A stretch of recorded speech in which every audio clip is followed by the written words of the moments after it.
You know, I can see the thing every single time like we start. You don't need to count me down. I know. We're good. It's fine. It's good. But we're good. That's professionalism. Right, okay. I need to get I need to in VR have one of those little clipper you're things. Fingers, aren't you? You'd be like, it's like 5, 4. Oh, you're right. But I need a clipper board or something. I need like a... Yeah, exactly. 400 episodes. Oh, we haven't started. Gather, man. It's called a clapperboard. That's the one. Yeah. It's a clapperboard, Loz. Jeez. Well, I can't find one on this Lisette. I mean, there's nothing here. Episode 400 of 10 o'clock. Literally off the back of TennoCon. We are 2 hours after the finish of TennoCon. Yeah, so. 2 hours about. And surprisingly, this is the first time we've ever had Nasuth on, because Loz and I swore blind for the longest time ever that we had Nasuth on before, and he was like, "No, I've never been on before." And I'm like, "Fuck, really?" It's all those episodes of Arbiters that I've been on. So it all just kind of bleeds together. Nasuth was supposed to be on, I think it was last week, right? But because Loz had his hardware failure back in April, March. Oh yeah, there was a failure, wasn't there? Yeah. It basically pushed everything back a week. So yes, when my water cooler died. Yeah, and basically, Nasuth ended up being on. Oh no! I think you were always going to be. No, you were always going to be this week. We thought TennoCon was going to be last week, and you were going to be on episode 401.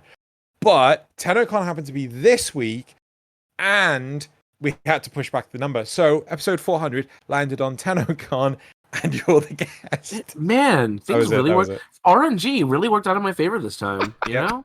You rolled a natural 20, boy. Well, right. Before we say that, I want to say episode 400. Thank you for everyone who's been listening. I assume there might be some people who are listening back from the very first episode. Everyone who listens to us week on week, thank you so much.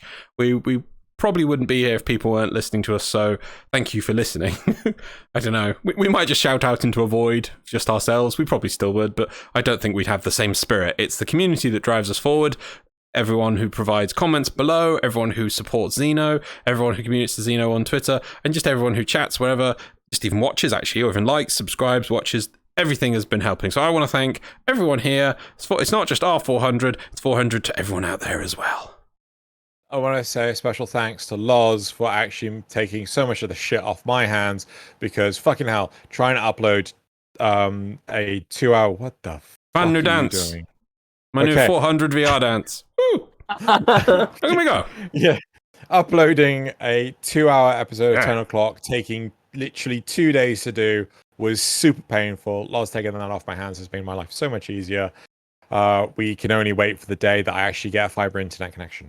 And we need to let us try new things as well. So we've been experimenting. True, very true. Right. First thing we're going to do, guest introduction. Yes. It's hilarious. Loz and I said that we were actually going to properly formulate this. No, we haven't. Actually formulate this stuff. So, first image, Loz, meme number 10, hit the button. He was prepared, I promise. So, Nasuth, tell us about it. You are a Twitch streamer. That is my stream layout. That was me streaming with you. I think Loz was there too. I'm pretty sure Loz was there. Yeah. Taking down one of the new, such as a Parvos. Just gives you a general idea of what you can expect to see when you come to the stream. When I'm playing games, you can see yourself in the chat. All that good stuff. Oh my god. I'm going to do it. I'm going to tell them. What? Right. What? He's going to tell them. He's going to tell. So Nasuth has this thing. Shut up. Oh no. Nasuth has this thing. Oh no. Right. In his chat, if you get 300 bits and you do a cheer, right? It screams really loudly in Nasuth's ear. Right? Yeah, it sure does. It does do that. He has made serious bank off of this, right? But watching him shit himself every time, I don't know why it hasn't sunk in yet. And the best thing is, right? Nasuth has this lovely contributor, Paimon Making Corpus. Yeah. Who makes excellent use of this feature. Every single time anyone else does it, he blames it on them. Yeah. And it's true. like, last time was it I did it, and you just go, "Oh, fucking pirate, god damn it, how could you?" I'm like, Nasuth, that was me, and he's like, "Fuck you." So when do you stream? It's weekdays from 1 to 6 Central US time. Do you stream just Warframe? I do not. I stream. I always do Warframe on Wednesdays, but I do stream a general variety of stuff. Honestly, with the Sisters update, and who knows when New War is coming, but at least with the Sisters update, I'll probably be doing Warframe a little more often during the week. You and I have done Raft. Or you, me, and Laws. We did Raft together. We did Valheim together. That's cool. Those were amazing, like really good times. I think we've got some other things planned up that we'll be doing together, haven't we? Yeah. I think we wanted to revisit Raft soon. Yes, there's more Raft to come. Need Raft Cube. But we need Raft Cube. There's Train Game? Yeah, Unrailed. And Moving Game. Moving Game? Yeah. All right. Didn't we get you? Dude, I thought we got you them. Yeah, we got you them. Oh. Remember the Steam Summer Sale? Remember, I just hold on, guys, we need to have a conversation about this because the Steam Summer Sale ends tomorrow. Do you remember this conversation? Yeah, we had a look at games we could play together. How have I blocked this from my memory? You were like, "Oh, we won't come. So I'm not going to come on 10 o'clock and be on your show. I'm not going to bring my I demand payment." Yeah, I mean, you need to sponsor me, man. You need to buy me some games. That's how the conversation now. Anyway, let's go to the next picture. Cool. Number 11. Who's this lovely boy? Oh, so one of the main features of the stream, or one of the things I would love to be a main feature of the stream, is my cat. His name is Solaire. He loves to come and interrupt me when I'm playing games and try to keep me from playing them as much as possible so that I can pay attention to him instead. This is him. So you can't really tell, but he's laying on the keyboard tray and like resting his whole body against me. And it is just like he doesn't want me to do things. He wants me to pay attention to him. Spoiled brat. Does he get a dedicated camera during these streams? He does. I do not really show myself on camera. I mean, you can see a bit of me there, obviously. And reveal. I don't really, yeah. Chin reveal, whatever that is. I don't really like showing myself on camera, but he gets all the attention. Yeah. So what you need to do is litter your place with cameras, just like Pablo has, and then whenever, just there you go. Oh, actually, in the very top of this image, you can see both him and his sister Luna, who likes to sit on top of my computer. And in fact, last week it got so warm with her sitting on the computer that it powered off, which was fantastic. Fantastic. Right. And then the third image. That's just the aesthetic of the stream, the whole retro wave. I usually play some synthwave as the stream is starting. Just kind of a nice little look at me and the character that I use and the stream. Yeah. Just to point out, your character is actually kind of obscured by your character.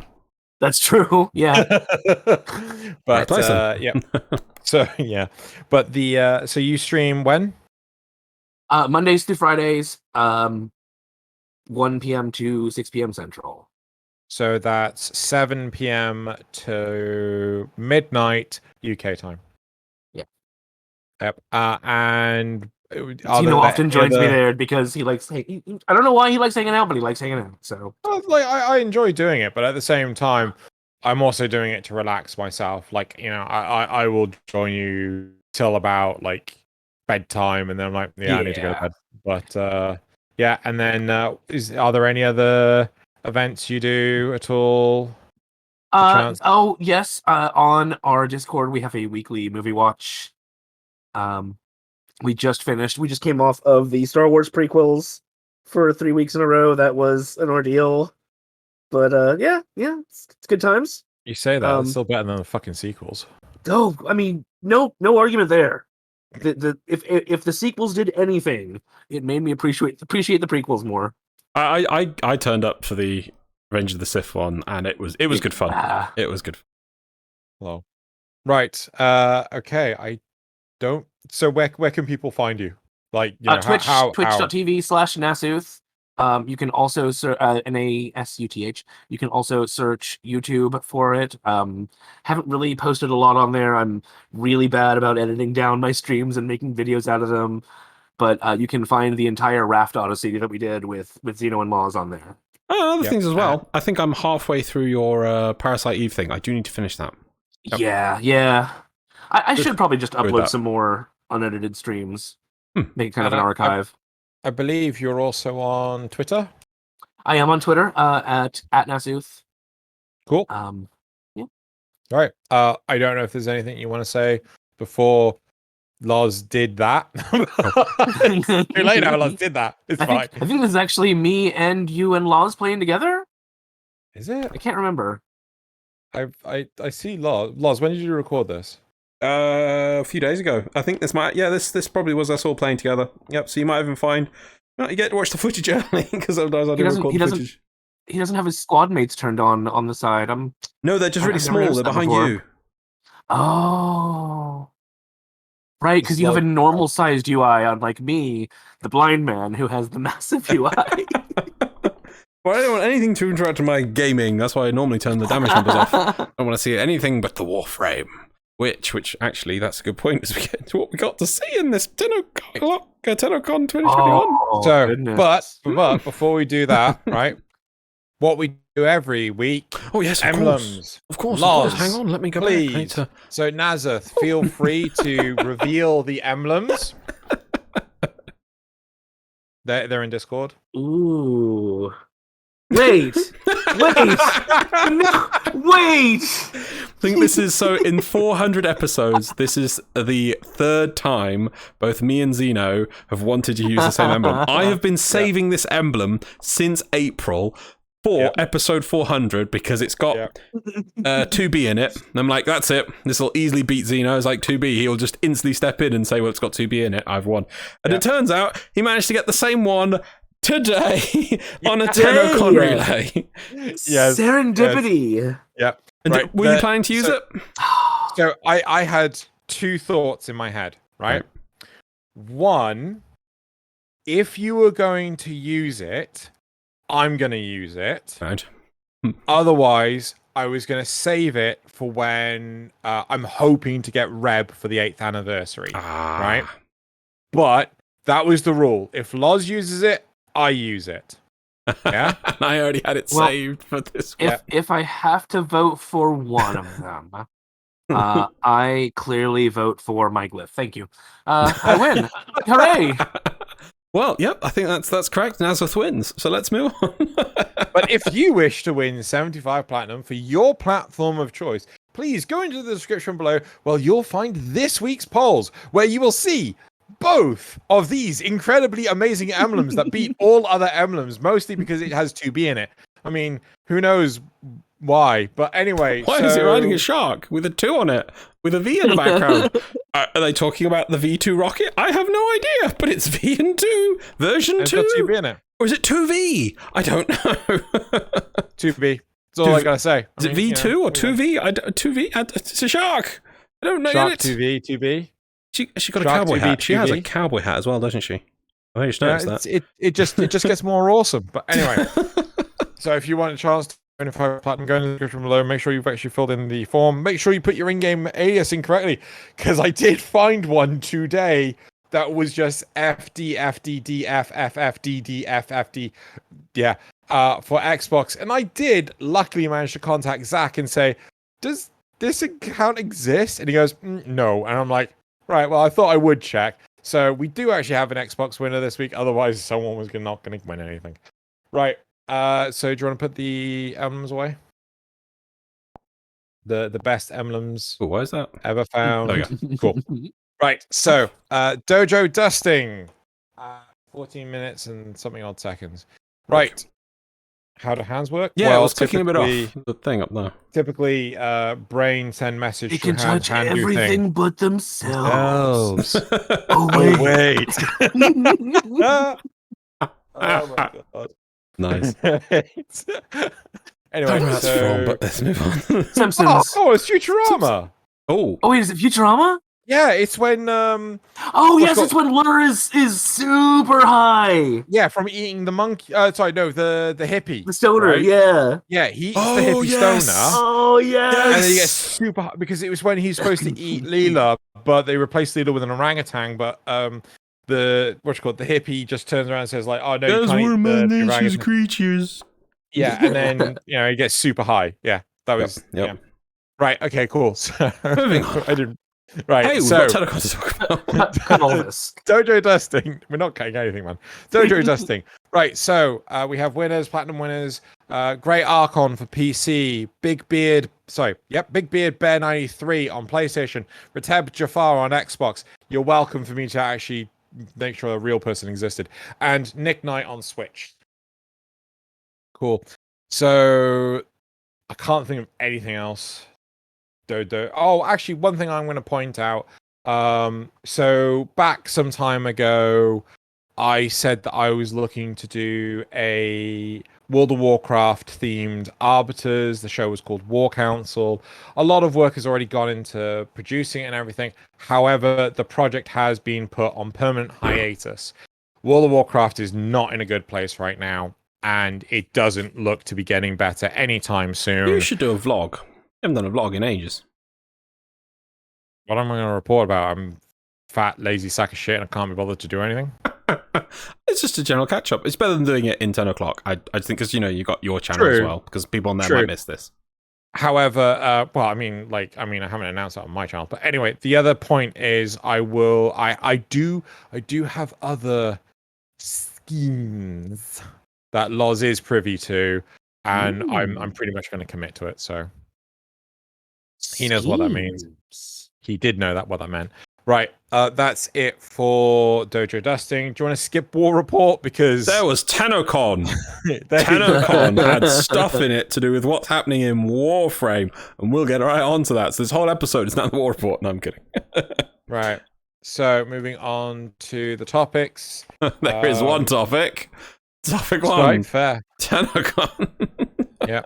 I will actually tell you what. I will actually segment it out. So, but on the timestamps, yeah. I'll segment it out on the timestamps. So, there's one topic, much like there was one TennoCon relay. Yeah. First part of this will be the TennoCon Q&A that had Eric, Elise, and Pablo. The second part will be the Art of Warframe, which had Keith, Kaz. Oh, sorry, and the hosts, obviously. So Megan was in the sound one. Sorry, apologies. Sorry, the Q&A one. Then Danielle was in the art. Yes, I think it was Danielle. So that was Kaz, Keith, and Jeff. And then we'll be talking about Tenno Live, the main which event. Was the Motley Crew. Cool. Right. So the first part of this is the Q&A. We're not going to go over everything in the Q&A. We're just going to go over what we feel has viable substance to talk about. So part one, question. The first question we're going to highlight: what designs have been rejected from the game? Eric, their lead concept artist, mentioned that there's a lot he can talk about on what rejected concepts and designs exist, but one of the ones that he started on that got rejected was the original design for Equinox, right? He went into a lot of elaborate detail, how there were like different textures and things for the day and night. It got really complicated, and ultimately he got pushed back until he really simplified it into the design of the deluxe skin we have now. Right. Another one for Pablo that he basically says is just a concept that he's very sure will never happen, and has in fact tweeted to everyone, the concept is still never going to happen no matter how many DMs you send me. He had an idea for the 3 fates in Greek mythology, which the idea was that you jump between the different playable frames, and the other times the frame, when you're not controlling it, the frame would be AI based, much like Umbra, but basically the AI for the allied characters is not great. And I mean, it makes sense when it can work with Umbra because it's 1 point. You're going around as your Tenno, back into Umbra, out of Umbra is just one. It doesn't really matter where it is because it's just straight into Umbra. But when you've got three, because that's how the three witches sort of style thing works. You've got three of them. Two of them are going to have to just be, it'll be the two without the eye as the technical, and there's a magic eye they all swap around. They can use one of them can use it at a time. And then you'd be the player controlled one, be the one with the eyeball, or however it's done. And you'd have to move between them. But then, like, if one might be close by, but then the one is in the next room shooting something, and it just becomes tricky. Like, well, what do you? How's it going to work? Very fiddly, very fiddly. But I still like the concept. I wish there was other ways you could go about doing it. I really think it was a fan favorite, just based on the reactions that I've seen other people give. I think how I could envision it working is if the other two fates act more like sentinels or ghostly apparitions, like Mirage's doubles. Yeah, that's what I was thinking too. Yeah. That could potentially work. But then when you can swap between them. You could swap body, sort of thing. Yeah. So that was like the only real way. But then it's like, is this too similar to things like Mirage? Yeah, and what you really, does it really live up to the concept, or does it just try to butcher it into a workable Is it just method? Equinox with a third form? Yeah, exactly. So however, I want to say, now that he's put that idea out, I don't think people are going to let it go. No, I don't think think either. Yeah, I don't. You can't. You can never tempt people with this stuff. You should never. Like, we'll never do this thing, but we want it. No, sounds pretty. What a thing! It's cool. It will totally work. It does work. sound really cool, though. And it's just like, no, it won't work. I promise you. No, it really will. I'll play it for it. I'll look after it, Mum. I want a puppy. It's fun. You know what's gonna happen. I promise I'll walk it every day. Exactly, but you're gonna be the one to fucking walk it every day, aren't you? And then no one will play it. Yeah, exactly. Yeah. Just like you're really.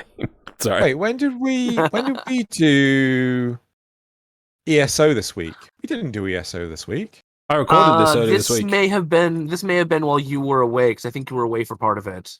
Yes. And Loz and I did ESO without you. Yes. Oh, I felt left out now. We're doing things. Important things. Probably. Powerful things. Like railgun. Anyway. The next question that we want to focus on is, what keeps you going through creative blocks and burnout? Eric replied with a little alcohol, ? But also physically taking a break, reassessing and taking a complete different approach, finding completely new inspiration from other sources. I completely get this. I really do completely get this. Yep. Elise said previously she would used to force through until she got stressed and ill, but over time it's more like using a reservoir. You have to stop pulling water out until it can refill naturally. You need to find your limits. I completely 100%. Yeah, that was a lovely analogy. Yeah, excellent, right? And then Pablo, and this to me like really applies to programming and things like this. With the many hats that Pablo wears, he can just switch tasks on and work on something else until the solution to his other blocks cooks through. Like I the number of times that I have just mulled on a problem, and then I've come up with like I know exactly how I'm going to do this. This is how I'm going to implement this. Have I disappeared? Little bit. I think you're back now. Back now. There's a flutter. Okay, cool.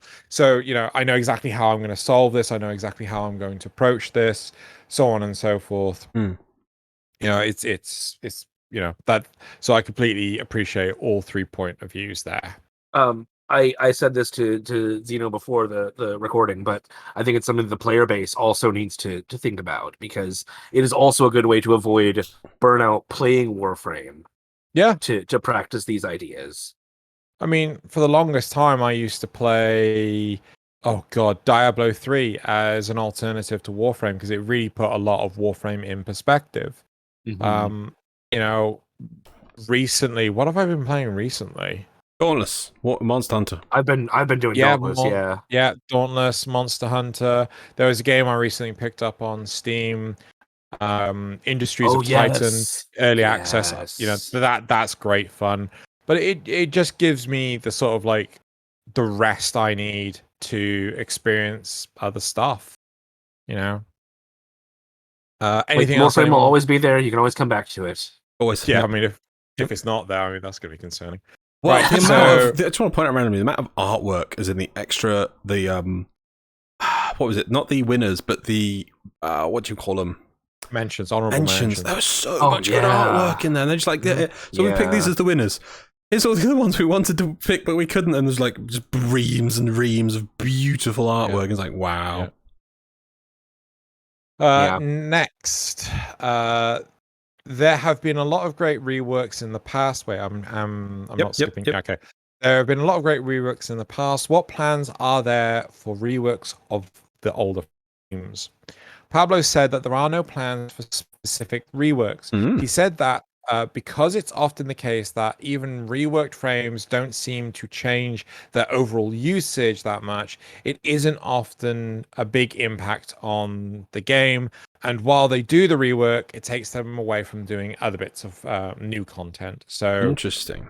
yeah, and yeah, I mean that does seem really interesting to me. So pretty much players that play specific warframes, that's it. They're playing that specific I suppose warframe if and you, nothing else. yeah, if you don't Mhm. gel with a warframe and so you barely use it, and then you're told that its abilities have reworked, you're not really going to gel right away with the changes because you don't feel how amazing the changes were, and that's not going to go. You go, oh, I'll play this now. More likely be like, okay, I was like learning a whole new frame again. Still, I I don't know think about they're that. I mean, because I didn't touch Nezha with a 10-foot barge pole before his rework, Mhm. and now I do actually play Nezha a relatively fair amount. Hmm. If you were to ask me what were his abilities originally, I'm like, I don't know, I can't remember. Yeah. All I I know, I didn't like him. I think there's some definitely some notable exceptions to this, like the Wukong rework, where suddenly everyone was like, "Oh, Wukong is great to bring to a variety of things now." Or the the most recent Ember rework that brought her Yeah. back to a good place. Yep. But I think in general, yeah, it's probably a sad truth that it I think doesn't yeah, really- the average player is like, Zephyr's apparently in a really, really good place now, and nobody seems to care. Yeah. I think we're I spoiled think, for do you know, choice. I really, well, the one thing I need to do is get the new module that gives you boosts to your 3 warframes and then use just those warframes in that week. That's what I think I need to do. That way I would use more. I think that's the plan. Yep. That module out there. Right, moving on. Yeah, but that's because you have to get specific amount of standing with the Entratum. Do you know what I don't want to do? That. Yep. Right. There have, But you can no- use universal medallions. Can you? Yeah, I think so. Good luck. What elements inspired the design for the sentience? Eric was mostly involved in the set design, and he was originally playing with oppressive, claustrophobic environments like being inside a living being, dark corners, and organic bulges. It then moved on to involve a lot of the red energy lines, the vaulted, open to space shapes, but still retained that incredible organic nature with the wall textures. So very like like I will say I did ask what did they mean by the vaulted stuff, and have we lost Loz? I'm here. I'm just trying to find a microfiber cloth to clear the it's so bloody hot that I need to get the sweat out of my visor. Oh dear. I know I got some of Is it. your Excalibur's disappeared? Yeah, it's because I'm over here out of the range of these scanners. I'm at my Okay, cool. desk. Is that my... I think I found one. Oh, There right, he okay. is. There he is. Right. So yeah, the whole vaulted stuff, that's basically the type of ceiling. So it's not just like, a flat ceiling that everyone's used to. It's peaked and things like that. So Very old style European buildings have this sort of stuff. I don't really know of anywhere in the UK that has it. Cathedrals. Okay, Yeah, apart lots from of supports cathedrals, and apologies. buttresses and stuff Yeah. like that. Yeah. Now Do we're foggy. we gross? Do we have any comments on the sentient stuff? Oh, actually, I do. We don't really explore this until later, but one of my main complaints about the sentient tile set is that it always felt kind of empty. Yeah. Like it's beautiful, but there's not really much there, and I think that may change soon. Yeah, no, that's the kind of thing I was going to say. The sentient tile set feels one samey and two empty. Like they're Yeah. like, as you say, we've got two ideas there. First, it was supposed to be like organic, close, claustrophobic, Yeah. like the walls are oppressively like your enemy. And then they went, oh, but let's also have these big open cool Big, places huge, for screenshots to show players. Oh, look, there's these big open screenshots. So it's like, you can't have it both ways. It would have been much better if they had them as like different zones within the tile set so that you felt like, okay, this is a big open room, this is a command node, and then to get to the next node, you're going to have to pass through some tunnels of claustrophobic, blood-curdling, bubbly walls for like several tiles worth, and then you find another command tile that appears. You know, that it would have much better that. Instead, it just makes it feel A, empty, and B, just repetitive. It's always the same. Yeah, I mean, I think one of my problems with those corridors right now is the fact that it's on a tile set that's designed to have lots of enemies in it, like the Grineer or the Corpus. Oh yeah. Okay, it's still aesthetically it's the sentience. I get that. The problem with the sentience is you get one or two of these fuckers, right? And you just like it just doesn't feel that it warrants this volume of space. You know, you could just have a catwalk that's like, you know, a crawl space. So there you go. It serves the same purpose because there's only one fucking dude here. Maybe it'll feel good when the Grineer and Corpus help us invade there, so we'll have the Grineer Corpus Warframes versus Sentience. That's what I want to talk about. Nice of the Sentience to produce tiles for us to fight them on. Right, let's so unless there's any points, shall I move on to the next one? I think that's it. Yep. Cool. What was the inspiration behind making the game based on tile sets? Pablo went back to the old no-clip documentary, how everyone said that the game can't be done, can't be made at pace, it won't work. And so the impetus behind tile sets was to make the game fast enough, I assume with development, and with the least effort needed to get the original content out. And in all honesty, the tile sets are still the part of the game that I enjoy the most. Yeah. Yeah. You know, go on. It feels bad that it's not really as big a part of Railjack as it could. I guess it's coming. They're starting to do it with Corpus Railjack, but it feels like Railjack doesn't have that same procedural generation in it that the rest of the game does. For instance, I don't think they can have that same amount. Like, but when you're in the Corpus capital ship, definitely 100%, and that's what they have. I was so happy when I fought my first Kuva Lich on the ship, and it was a proper Galleon tile set. It transitioned through properly, and it was like, good. It's not just a static environment like the other Grineer Railjack missions have been, right? They are definitely getting there. They are definitely getting there. So, but like, you know, you like, oh, look, open world stuff. Oh, wait, you can't hear me blow a raspberry. No, we heard it, but I don't know why you mean open world stuff. Do you mean that the open worlds have no procedurally generated content? It's very static. It's like, whoa, hey, do you want to check out this? Like, I switch off. It's like back to playing World of Warcraft with a sandwich in my hand. You know, like oh no, I can autopilot this. You know, I often find that makes me, because eventually it's like, okay, it's easy, and then I start falling asleep. Yeah, and this is what I mean, but this is why the tile system is so great, because you're jumping through the tiles really quickly. You have to have a minimum level of engagement that you needed to play the game because you need to know how are you traversing this tile or the next tile or the tile after that. But with the open world stuff, it's all the same. You don't need to. The minimum level of engagement is a lot lower, and you can fall asleep or two. Yeah. That's I mean, that's why like,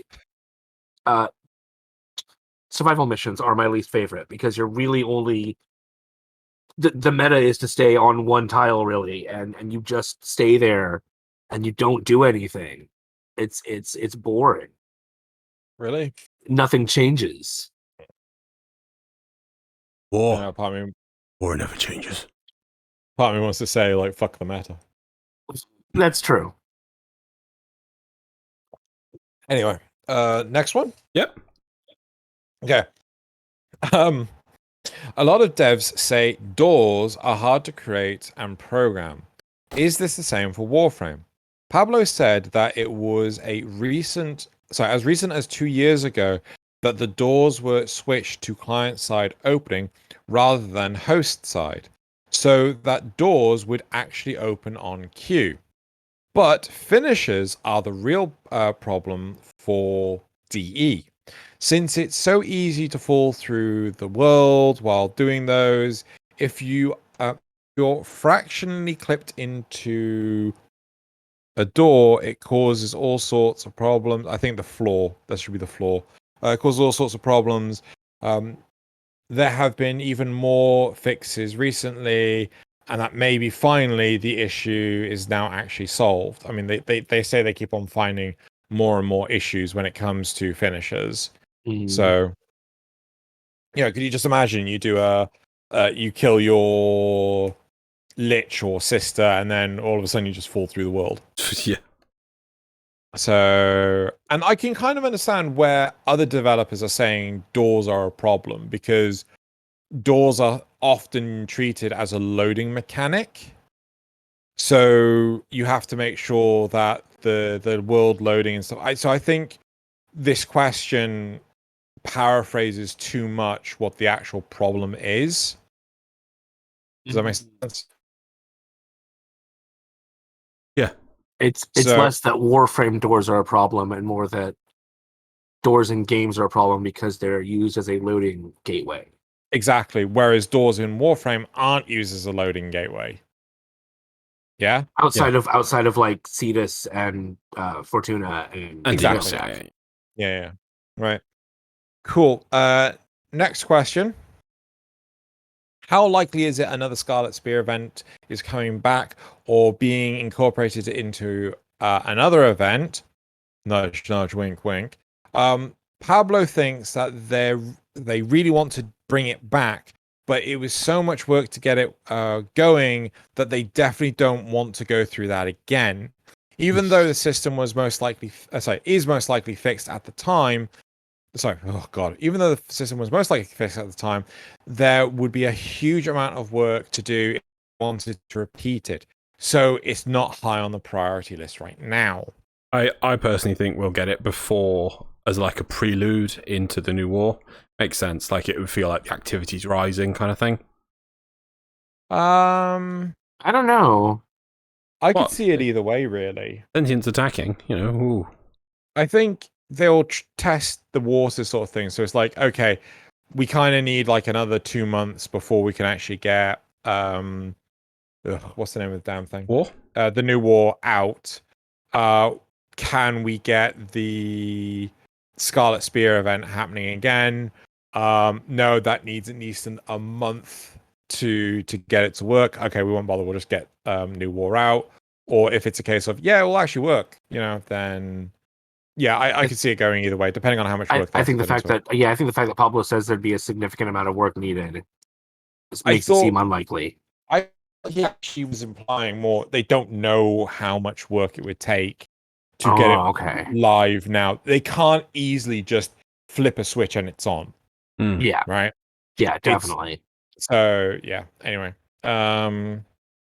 Yeah, I mean, I imagine even when it's on, it'll need 2 weeks of babysitting to make sure it doesn't fall over through problem. But I still feel that they will, because Pablo may be saying this, but Steve promised we would have it back.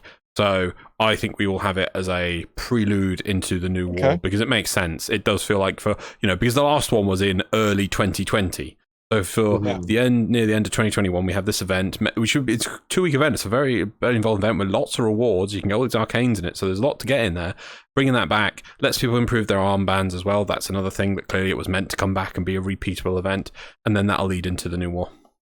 God, I loved organising that. That was so much fun. That was fun. I really actually want it back. I feel more enthused for it coming back than I did it was here the first time. From a story perspective, you're definitely right. It should like be a prelude. Yeah. I took a drink at the literal wrong time. Right. The next part is are there any plans to rework the stay put and wait missions in the future? Pablo believes that there is not a lot to gain from reworking those types of missions. He thinks that it's good that there are different paced missions, and that some of it doesn't have the same mental effort that the newer missions need. He likes game modes like Disruption and but making mobile defense similar is not a good move, because he would rather add more game modes than potentially break old ones. And I completely understand and appreciate this. I disagree. Yeah.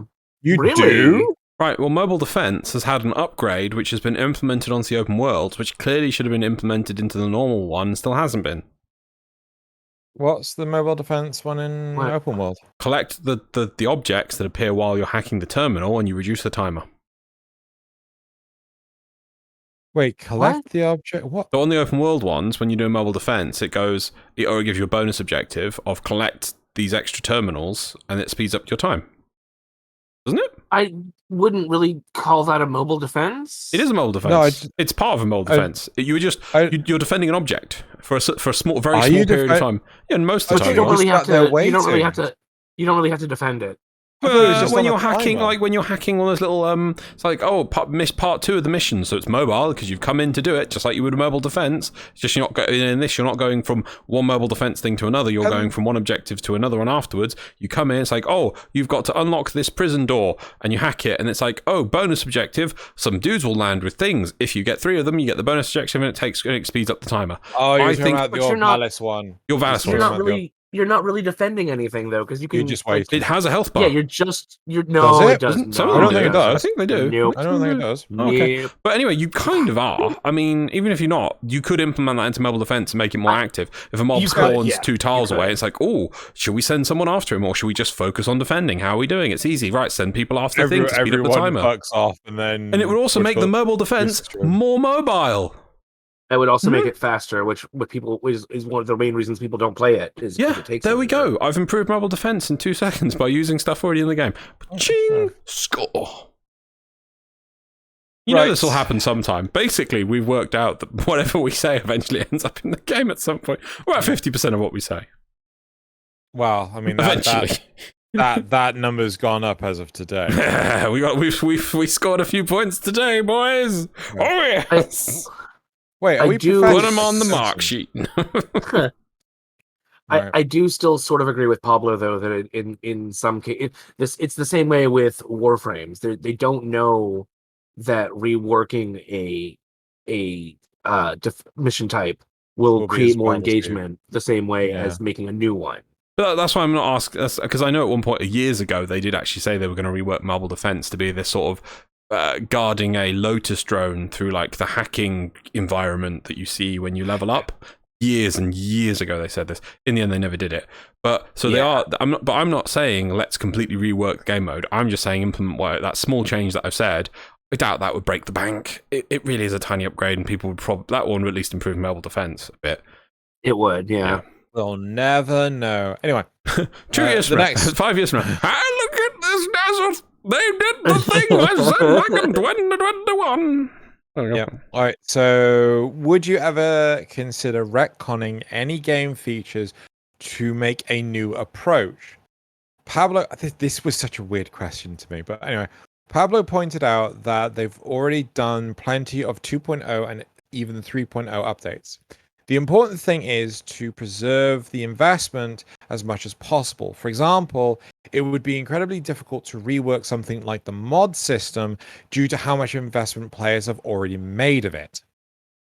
Of course, they would consider completely reworking things, and they already have, but it's something they have to be very cautious about. Yeah, I mean, how they change some of the simpler mods, like all the melee mods, and look at how many people kick off about that. Like, oh, look, you got some mods over here that are buffs and are amazing. Look at those mods. Aren't those cool mods? It's like, oh, they're there from my melee merge. Cool. I don't think it'll actually make it into. I think I might put my just so everyone knows, the memes this week, I had them all lined up, but there's so many good memes that are literally being produced while we're recording this. I might even go get some of those new ones instead. The secret moon video of the week was like, the Avengers. Just let anyone know. Still, the link will probably be in there as a side thing. People want to watch it. The Avengers Assemble thing when you've got like Captain America versus Thanos and his army.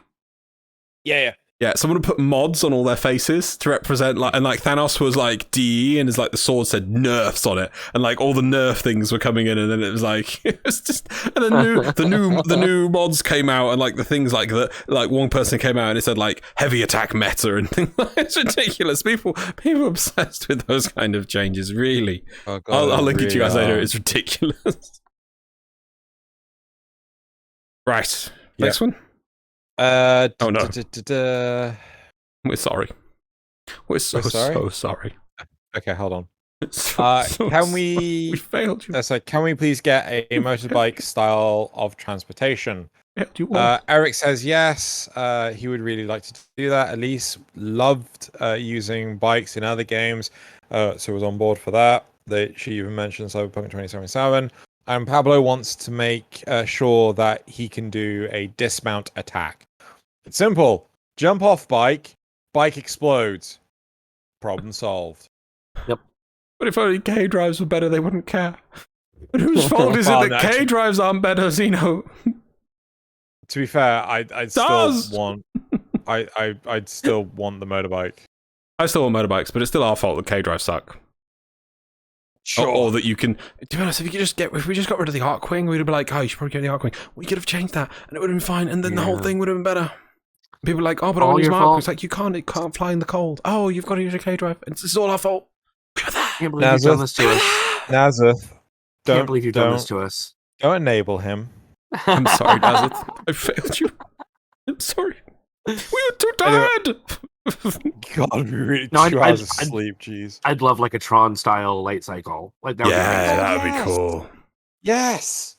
I'd also be down for like a Grenier one that's like a giant sort of like really wide, like one wheel thing that you are just basically. It's sort of like, oh God, imagine the. You mean a 40k Space Marine attack bike, which wheels is like the wheel is like that wide, and its job is to run things over, and it's like.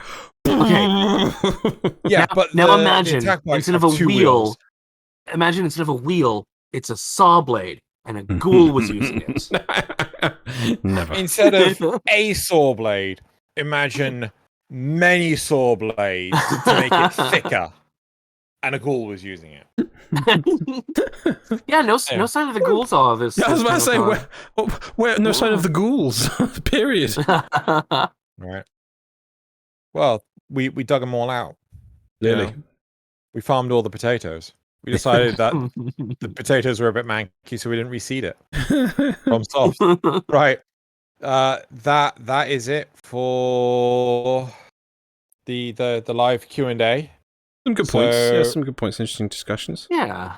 Yep. So I think, should we just move straight So on next, while Xeno's writing down the time, we're next going to move on to the Art of Warframe, which is a pretty good section, actually, because obviously, I think that what they sneakily do with the Art of Warframe is that they go, oh no one's going to want to watch this because it's just art. So they fill the Art of Warframe section with quite a lot of spoilers. It's like, hey, look at this cool spoiler artwork. Hey, look at this cool spoiler artwork. Hey, look at the next Warframe. Hey, look at the next cool skin we're making. Just so people go, oh. Otherwise, you're like, oh, the artwork. Oh. Yeah. Sadly, the sound design people don't get the same benefit.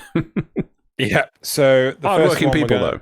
Hardworking people. It's not true. They did actually play the song that's going to be in New War, and it was spectacular. If instead they could play random like lines that somebody is going to say in New War with the voice effects, like let's show off this voice effects for this new character, and then someone says a line, you're like, what does that mean? That would be a good way of getting people to care about the sound panel. Don't be afraid. Yeah, don't be afraid. Let's jump into the whole art of this stuff. So, Loz, can you go to the memes and open up number 10 first? Yes, I can. So, number 10 it is. 10 is open. So this was the first community piece that they showed off. I think they actually said that this was part of the new war. Yes, the new enemy. And the new enemy. This is really interesting to me because of how humanoid it is. Mm-hmm. And I kind of want to go between this one and the next one, which is number 9, Loz. Well, before you do that, actually, looking at this, obviously, because we're going to see the similar weapon as well, but the thing with the faces, I almost feel like, at the moment, the face is pointing downwards. I think that's where the actual face that will hide, or whatever it is inside of it. Well, I think the face will fall forwards, and that'll just push out of it, whatever it is. My feeling is, could you actually swap to 9? Yep. I feel that it's potentially Ballas. No. It was implied that if we go back, 10. Yep. So, Similar hat. They said this was an enemy. They said it had a role. I think they named it. I can't remember if they named it or not. But they did talk about it separately from Ballas. Yeah. Yeah. Okay, fine. It's just like, he has the same weapon. He has the same hat. I could so easily see it's like, oh yeah, well, maybe they're discombobulate the skirt, and it just feels maybe weird. They're styled after him because of his. They're using the same weapon. They're clearly linked to him. They might be his flock, his congregation, his narcissism. Yeah. So, but quite possibly, so. Should we talk about Ballas now, or do you want to go back to the other one? No, let's go Ballas. The other one looked like some Whip Hope thing, and they said it's an enemy. They said the weapon, which Ballas has as well, is something that we'll be able to get our hands on. But we don't know much more than that, apart from, there's too much mouth, I think was the term. Yeah. Oh yeah, no tongue. Yeah. That was it. I find this really interesting, mostly because of his prosthetic foot. Yeah, they implied that Ballas was... So it's interesting, they said originally that somebody caught them on the law for this, that the Orokin were obsessed with perfect symmetry, but then they're so obsessed when they with a piece of art that initially had Ballas with the long arm, but then someone got them, was like, well, how is that symmetrical? So apart from that, they have perfect symmetry. So the idea of him getting back putting the prosthetic leg on is to regain some of that symmetry that he had as an Orokin, his perfect symmetry. It is really cool, though. So, it is really, really interesting, and I very much like what they're doing, because it does look like, okay, so Ballas has somehow managed to ascend the ranks of the Orokin, the Sentients, and is now Pope Sentient for some reason.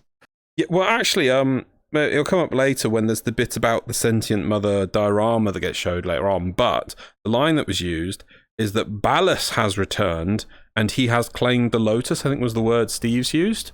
Not other people, but Ballas. But Ballas has been shown to be being corrupted, being controlled, so it's very interesting. This is where the interest. What's going to happen here? So, I do feel though that this breaks the continuity with the Chimera prologue, because Ballas gives us the paracesis. It also it feels like when you do the Chimera prologue that he is regretting the choices he made, and trying to form a what's the term? Not a almost like a countermeasure to what's happening. Building the paracesis. And now it's just like, no, I kind of like being a sentient now, and I'm gonna. Maybe someone asked if he should not be afraid. What?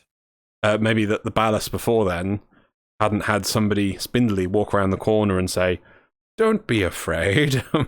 Yeah. I think I've had that once. What do you mean? Are you talking about the Hey Kiddo? No, I mean that Error came round and mind controlled him with his "Don't be afraid." God, after that point is what might happen because you don't see Error until after he builds the paracesis. That is true. So you think Error might be mind controlling him? Yeah. Potentially. Maybe. Cool. So let's jump into number 1.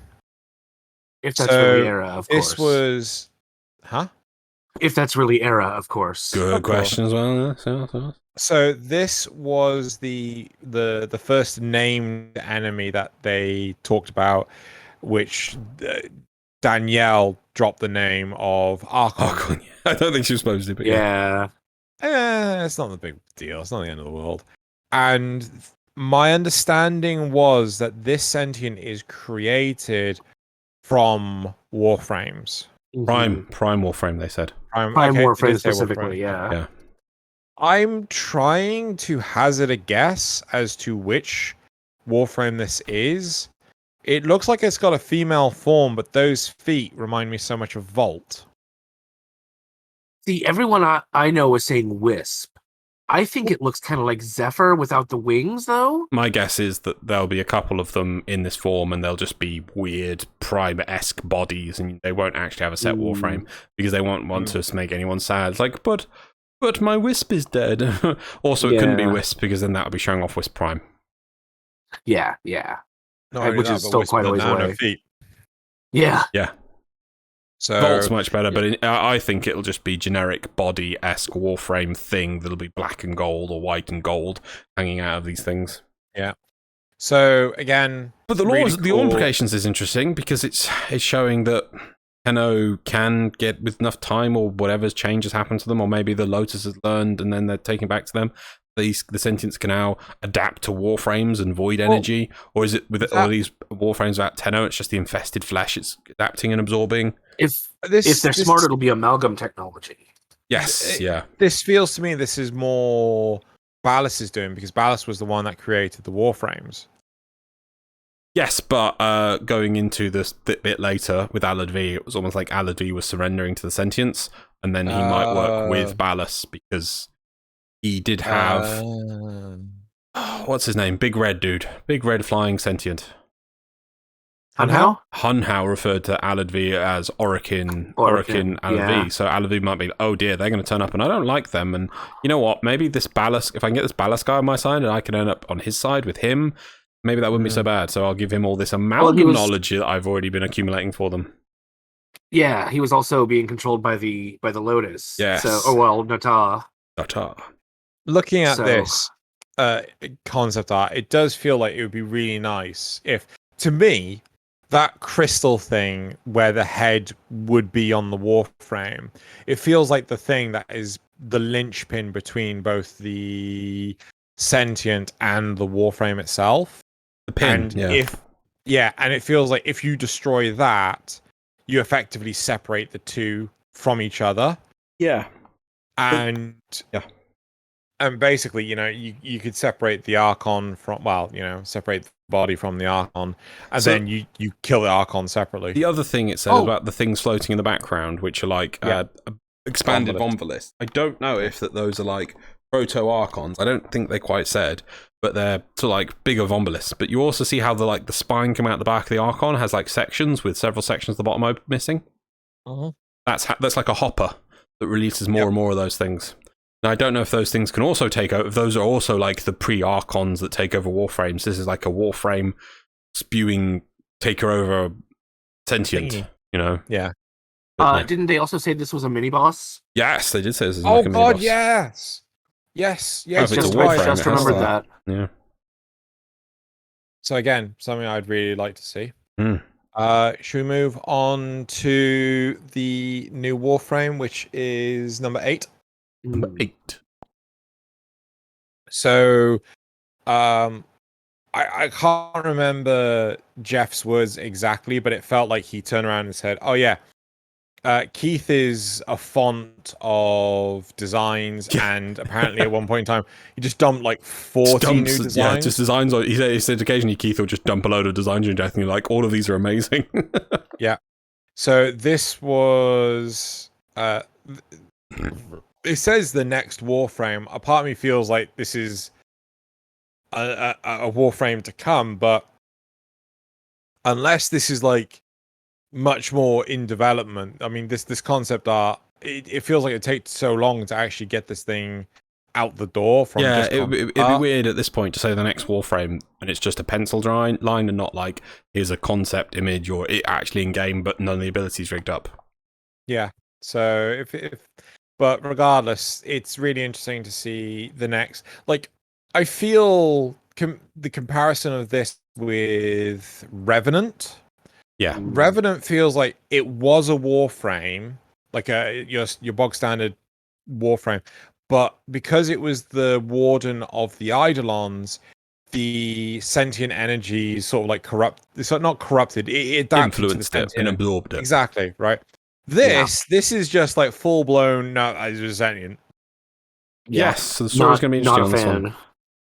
Yeah, not a fan. I think they also described. I don't know if what the term was used actually. I can't remember if they said this was like the next in line of sentient Warframes, implying there'd be more, or just making the connection that obviously we have Revenant, like how it's different. That Revenant's the sentient Eidolon Warframe, and this is the sentient Warframe. But then we may end up with more different sentient Warframes, based on different types of sentience, or like you might have the Hunhow sentient Warframe, So just before Nasuth will explain why he's not a fan, I will say that I think the reason why they were, this is the next sentient Warframe is mostly likely because there's a bunch of designs of more sentient Warframes. I bet there is.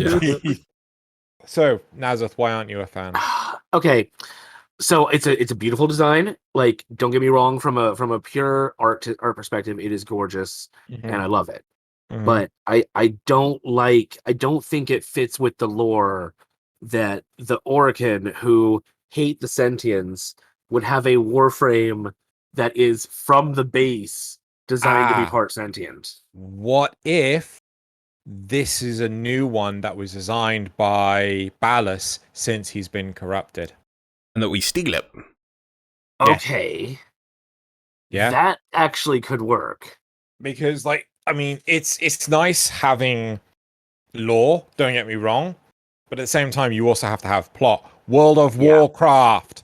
Yeah. So if they did that to expand the idea of Not Warframes and start saying that they're no longer relics of the past, but things that are being made now, yeah, I'm all for that. But if they stick to the lore that this is a Warframe from the past, oh no! I don't think that would work. I think especially with Nidus as well, getting Nidus Prime, which is something we might we'll be talking about later. I think they're trying to get onto the fact that maybe new Warframes can be made in the new era, right? Is what they're implying now, because not everything is an Orokin thing which is dug up. I think we're going to have to slowly get past that. I mean, like, look at Valkyria as technically something which has been at least modified in the current age. Supposed to be. Which Valkyria Prime and Deluxe Valkyria don't make fucking sense, because the whole point is Valkyria is supposed to come from the skinned version of a normal Warframe. Yeah. So and that's what made the like the frenzy claw abilities, like it's the rage from having its skin ripped off. Supposed to, but even ignoring that, even though we've got Jeff here, this gorgeous Warframe, it's still going to get a primed variant. They're just going to handwave it. It's like, but how can this have a primed variant? It was created by Ballas yesterday. You're like, shut up. Do you want your prime or not? No, they're already starting to handwave that with the Nidus one, where that it's not they may come up with an actual reason, but the headcanon at the moment is that that the Nidus has absorbed a collection of Orokin gold into itself, like it got into the Void Web and just merged with some Orokin gold, and thus has powered itself up. That's it'd be interesting because it'd be how they do the Prime trailer for it. Like but that's how they need to do it. They need to start having those trailers acknowledge Ballas saying, not all is old, but some is new, and what new can be scary and devouring, and show Nidus Prime kind of thing. Speaking of more sentient stuff, Should we jump to number 6, which is the sentient evolving armor? Boo, boo, boo. Gonna do a victory dance around in a circle. I'm doing the victory dance. So in episode 400 of 10 o'clock, we get something that I said 4 ages ago we should have had in the game. For about 6 years, I've said to put this in the game, and they finally have. Oh yeah. I think the original thing I suggested this for, I remember now. I talked about it, I think must have been 2016, Xeno. It was about having hard mode bosses. Do you remember that? Oh, yeah. Hard mode bosses. And this was back in the old star chart. This is pre-Lasette. I said, let's have a system where you have armor sets, where you build on them, and you have to do different bosses. And that's the more not of the pre-Lasette. No, when we talked about it, it was. Then it had been before 2016. What was Lasette?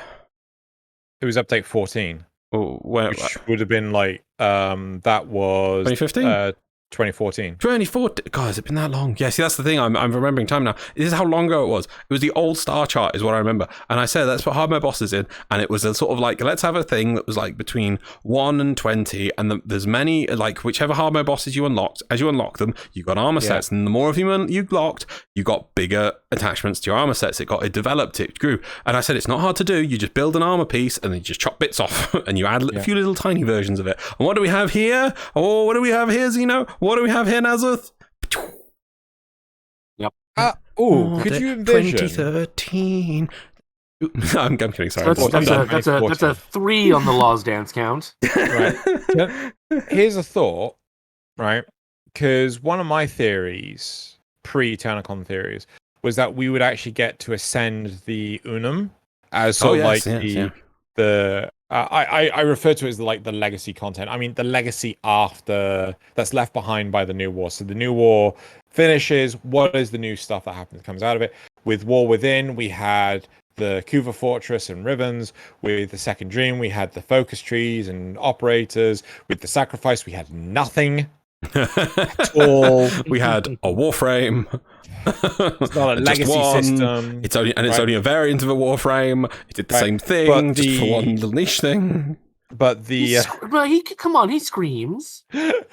That's just reminded me of like it's like, oh yeah, it's just a variation. Like it just reminds me of Excalibur, Proto Excalibur, and I think some of the other skins of Excalibur, holding back Excalibur Prime as Excalibur was going for Umbra. I think that was a Red Skittles comic, but yeah. Yeah, it was a good one, that was. But, so what if the legacy system is, in theory, climbing the Unum, right? Or climbing, and who's to say the Unum was at the top? Maybe the Unum was actually underground. And then you climb down into the dungeon. You're really desperate for it to be like is it wrong to pick up girls in a dungeon, aren't you? Yep, would fit perfectly and would be good. Right. Anyway, but the point is that could it be that you're ascending this tower or descending this dungeon, and the further you go, the better the armor piece looks. Yeah, that would be great, but I don't think that's going to happen. What do you mean during the as you travel now? No, not as you travel, but as you beat the getting that far. Yeah. Right. And also, Nasuth, we're trying to call things here. I mean, like, don't poo-poo things. Anyway, no, I'm joking. Right, so basically, our logic is, seeing as we've done 400 episodes, the more different ideas we come up eventually we can just claim we're right, and ignoring all the times we were wrong, because we're going to come true eventually. If you wait long enough and do enough episodes of a show. Yep. I'm waiting for something's bound to stick. Yeah, a stopwatch is right twice a day. I'm waiting for the whole full circle thing for Arkwing to be great again. Yeah, and they'll be like, see, I told you Arkwing's going to be great again. There you go. But they removed it from the game first. But I said Arkwing was going to be... Anyway, right.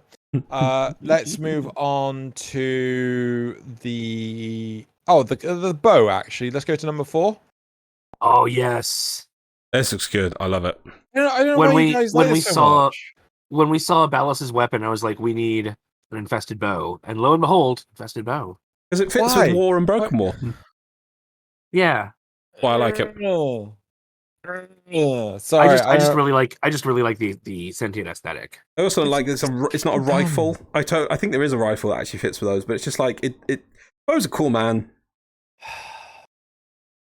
I don't know what it is, but I just don't like the weird tendril thing and like, oh look, like where's the string? First of all, it's like there's no string, right? Magic string. Where's the string? It's magic string. It's like, well, if it's a magic string, then fucking, I don't know. It just looks dumb to me. Dumb to me. No, I can see it's not going to be for everyone, but I think it's quite nice. But I can appreciate your the arrows. Yeah. Maybe if the arrows were grown and not like energy stuff. Oh, that would be cool. Yeah, right? Yeah, I'd get behind you on that. I'd have less of an issue, but then if there was like always a point or like a set string of points, and that as you pulled it, it like the back pulled out, but the arrow was still there, and you let go and it shoot. That could have been cool. That would have been sweet. But that's more, as you say, more fair. Right. Okay. Do we have any other further points on the bow? No, I just really like the sentient aesthetic. Cool. And then let's go to number 7, which is one of the new deluxes. They only teased this one, which was the new Vault Deluxe that is heavily sentient inspired. I really like this one. I don't have the huge hate boner that Loz does for the current one. Waste of space. It's not bad, but it could be better. No, exactly. Yeah, I don't think it's bad. It's probably better than anything I can make in my lifetime, but it could have been so much more. You just look at it and a lot of those old Warframes. Yeah, a lot of those old Warframes suffer from the same problem where they're like just giant slabs of one color palette. No, but that one just feels like it's like they didn't finish it. It just looks unfinished. It looks like I'm wearing an electrical suit. From Nasuth's comment, like I get where you're coming from with the whole like, oh, it just looks like one slab of color, but at the same time, we have lost that simplistic design, right? That's true. Everything is now as fancy as a new deluxe skin. No, a new deluxe skin, right? Look at Ember and Ember Prime, right? Yes, Ember Prime has more gold gilding or whatever, right? But you then compare her to either of her deluxe skins. The deluxe skins have way more detail, way more character of what the hell's going on. Yes, one of them looks like ass, but ignoring that, it's still got so much going on. You look at Limbo, right? Limbo looks like butt, especially from the back, because he's just one solid block of black, right? Look at the deluxe skin. The deluxe skin is amazing and wonderful, right? Look at Ureli. She already is like a deluxe skin. Exactly, right? Where is the simplistic Ureli? I'm not saying that it's a must-have, but it does, like, you can't raise the standard. You can't say, oh, well, the Ureli deluxe skin, shoots rainbows and shit. It's harder to improve in the level of detail and make it more ornate and more unique. The best you can do is side grade into a different thing. They're like you find with Hydroid Deluxe and Zephyr Deluxe. They're like these weird different shit, and maybe an Atlas Deluxe. They're just the Deluxe. They're sort of weird. They take a different idea on the theme. Almost like a different Warframe themselves. Because they just can't improve on the original. Yeah. However, this Vault Deluxe, really like the look of it. Actually, saying that, really I think next maybe go to is it 3? Yep, Protea. The other Deluxe, yes. No, you see, I like this, and I actually feel that Protea was quite a simple Warframe, and this does feel more ornate over. Okay. I did like Protea, but I couldn't get on with it, but I liked it. Okay. Correct me if I'm wrong. I swear Protea's thighs weren't that thick. Yeah, in the normal one. I'm pretty sure you're right. Yeah, I was looking at this and thinking, how are we going to have the hip carrying guns? Because that's where they go. They go around the back and the hips. The guns. That's where the guns go. No. I mean, like the hips look as delicate as ever, but the thighs, it's just no, but that's where it's got to go. I think, as I recall, it goes around the hips and down the thighs. The guns.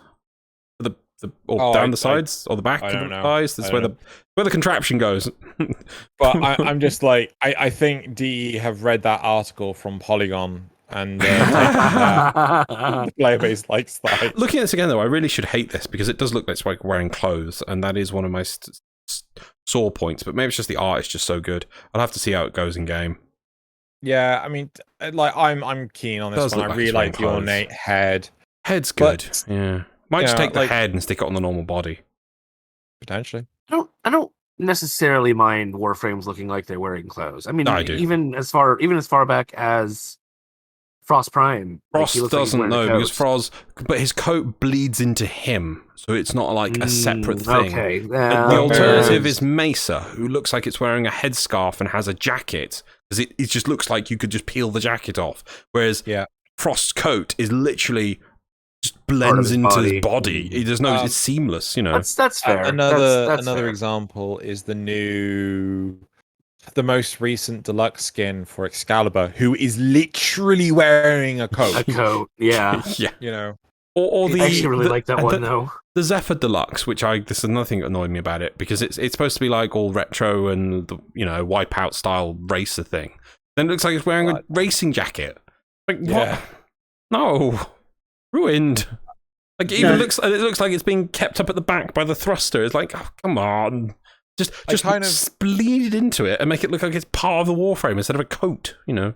So I realized there's one deluxe skin we don't actually have, which is the Baruch one that they teased. Oh yes, but that was just silly. Do we want to quickly pause and grab that one? We don't need to pause, I think. I think we can talk about it while Nazza just quickly grabs the image, and I'll just keep mumbling on while the two of you in the background very carefully put the image into the thing and then copy it down. I have been waiting for the Baruch custom skin for ages, and finally, what do we get when we see it? We get one with a silly, funny hat. It's a silly, funny body. It has 4 arms. The arm, like those 4. I think the way those front arms are going to work is like with Harrow. Harrow has this weird sort of frontal hip chesty thing that's sort of poking out around this area. Oh, if I wobble myself around this area, and I think that's the way those extra arms are going to work. It is kind of cool to see a frame with additional arms because it bleeds in with the Frike thing for Nidus, which has the crossed arms across the chest, which is really cool. So that we could have a sort of 4-arm Warframe thing going on, which should be kind of cool with some of the skins. I like that, but they're kind of down here in some sort of praying thing, and it's sort of doing a sort of Shiva, multi-arms Shiva sort of style thing. But that helmet, oh my god, helmet. One thing you didn't actually highlight was the goat legs. I didn't get down to those yet, but yeah. Yeah, I'm just like, what even? Is it me, or does this feel just like a JoJo meme? A Warframe skin is now a JoJo meme. No, I could you see this going pose and just doing a pose in a funny pose? I mean, look at the clothes, look at the weird danglies, look at the weird ornate dangly blue muscular. Look at the muscularity. So I'm just waiting for this to up. Right, number 11. Yes, and now everyone at home can examine the muscularity. I don't feel this is a JoJo thing. I would say the deluxe skin for Hydroid was more of a JoJo reference than this one. If you say so. But like, I don't know. Like, I could see this coming out of a stone wall in separate poses. Okay. I'm just not a fan. Maybe part of it is like the holes in the arms that I don't like, in the elbows. I'm just not a fan of those. The weird hanging cloth bits. I don't know. Maybe in game it'll be absolutely amazing. I hated the look of the Korra. What? The Korra? No. The Nova. I hated the look of the Nova, and then as long as I took out the helmet and put on some shoulder pads, I was fine with it. Yeah, okay. Right. I'm not sure how shoulder pads are going to work with this fellow, but we'll see. Yeah, I mean, I do. Yeah, I don't think I'm going to like this one. It's interesting, but I don't think I'm going to like it. Shall we move on to the last one, which is Nidus, number 2? Hang on. Oh, sorry. I saw a message from you, and I just wanted to check it. And I thought maybe there's something important. It's just you sent me the community stuff for later. There we are, number 2. Which one's number 2? What we got here? So this is the yes. progression of Nidus Prime. The way that they said this was, as Lars said earlier, it was just Nidus found some Orokin gold and just went nom nom nom nom nom nom nom. The concept art did not sell me on this, but seeing it in game during Tenno Live, I was like, okay, yep, no, I'm fine with it. The big thing that I don't know if they just didn't show it during Tenno Live, but this has 5 stages to it, 5 steps to it. The Tenno Live one was just 2. And I'm Yes. like, are they? Does Nidus slowly progress? Yes, he does. Yeah. Okay, so okay. So I think it was just a case of like on off, on off, on off. So just for the sake of that. Yep. Higher your stacks, the more your mutation gets. Yeah, that's I like it. I like it. I like where it's going. Yeah, I'm happy with it. Though kind of weird that it's like they went for the prime white as opposed to the prime black. Indeed, well, to give it, I think it's just to give it the difference with the altered form that it, Yeah. Actually, that's a prime point. colors. Yeah, you have to do something, and it would be better. It's better that white, starting white, being corrupted by the black, rather than it being all black corrupted by the white, which we. I do remember while watching this though, Nasuth here didn't really like the base form of it, the original one, because it looks first. very very plain. I didn't at first, and then the more I thought about it, the more I thought it looks like pristine white, Warframe that gets corrupted over time. And that concept really struck me. What I like is the gold grows as well. Yeah. I think. So, and I can't remember if they said that they were going to actually address the lore implications. Yeah, Pablo said it's not. They are, but it's not confirmed. And no, I'm pretty sure. No, Pablo wasn't even on this panel, was it? Yeah, maybe it's Jeff. No, was it? Yeah. Pablo was not on this panel. Jeff was. I think Pablo talked about it in the other thing. I'm sure it was Pablo, because he said about infested gold. But oh well, maybe I can't remember. I swear it was Pablo. Anyway, someone will know in the comments. It does not matter who said it. But there's one other thing is that they're actually going to prime the maggot. Yep, which is number 5. Yeah, it's so cute. Oh. And the joke about this is that it's trying to make little Excalibur prime heads or something as an acknowledgement. Yeah. It's so cute. That is really cool. I want one. I really like these because they look more Warframe than Infested, so I would really like to use these, yeah. I would happily have these running around my Lisette.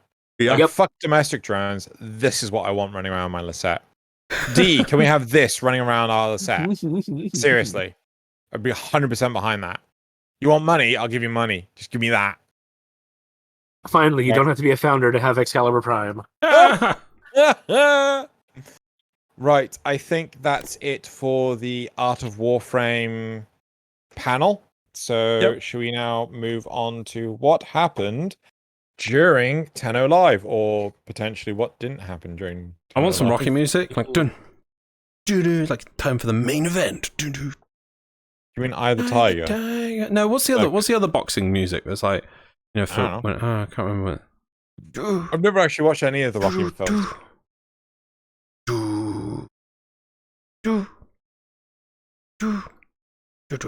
That's called a montage. I swear he's like, I think Loz has just tried to do like a gigantic range of notes, but he's just gone two tones. And I'm like I have not like 2 tones I can't work from, Loz. Yeah, well, I'll find it for you. Giant octave and like no. But it's still yes. This is Tenno Live time. Let's go through Tenno Live, start to finish. The main event. So we're gonna start with the first part, the housekeeping. The Redeemer skin that's coming with the Prime variant. I can't remember what the hell it's called. Oh, what's it called? V something. The one that you can 3D print now. Yes. 3D printable Redeemer Prime skin. Verve.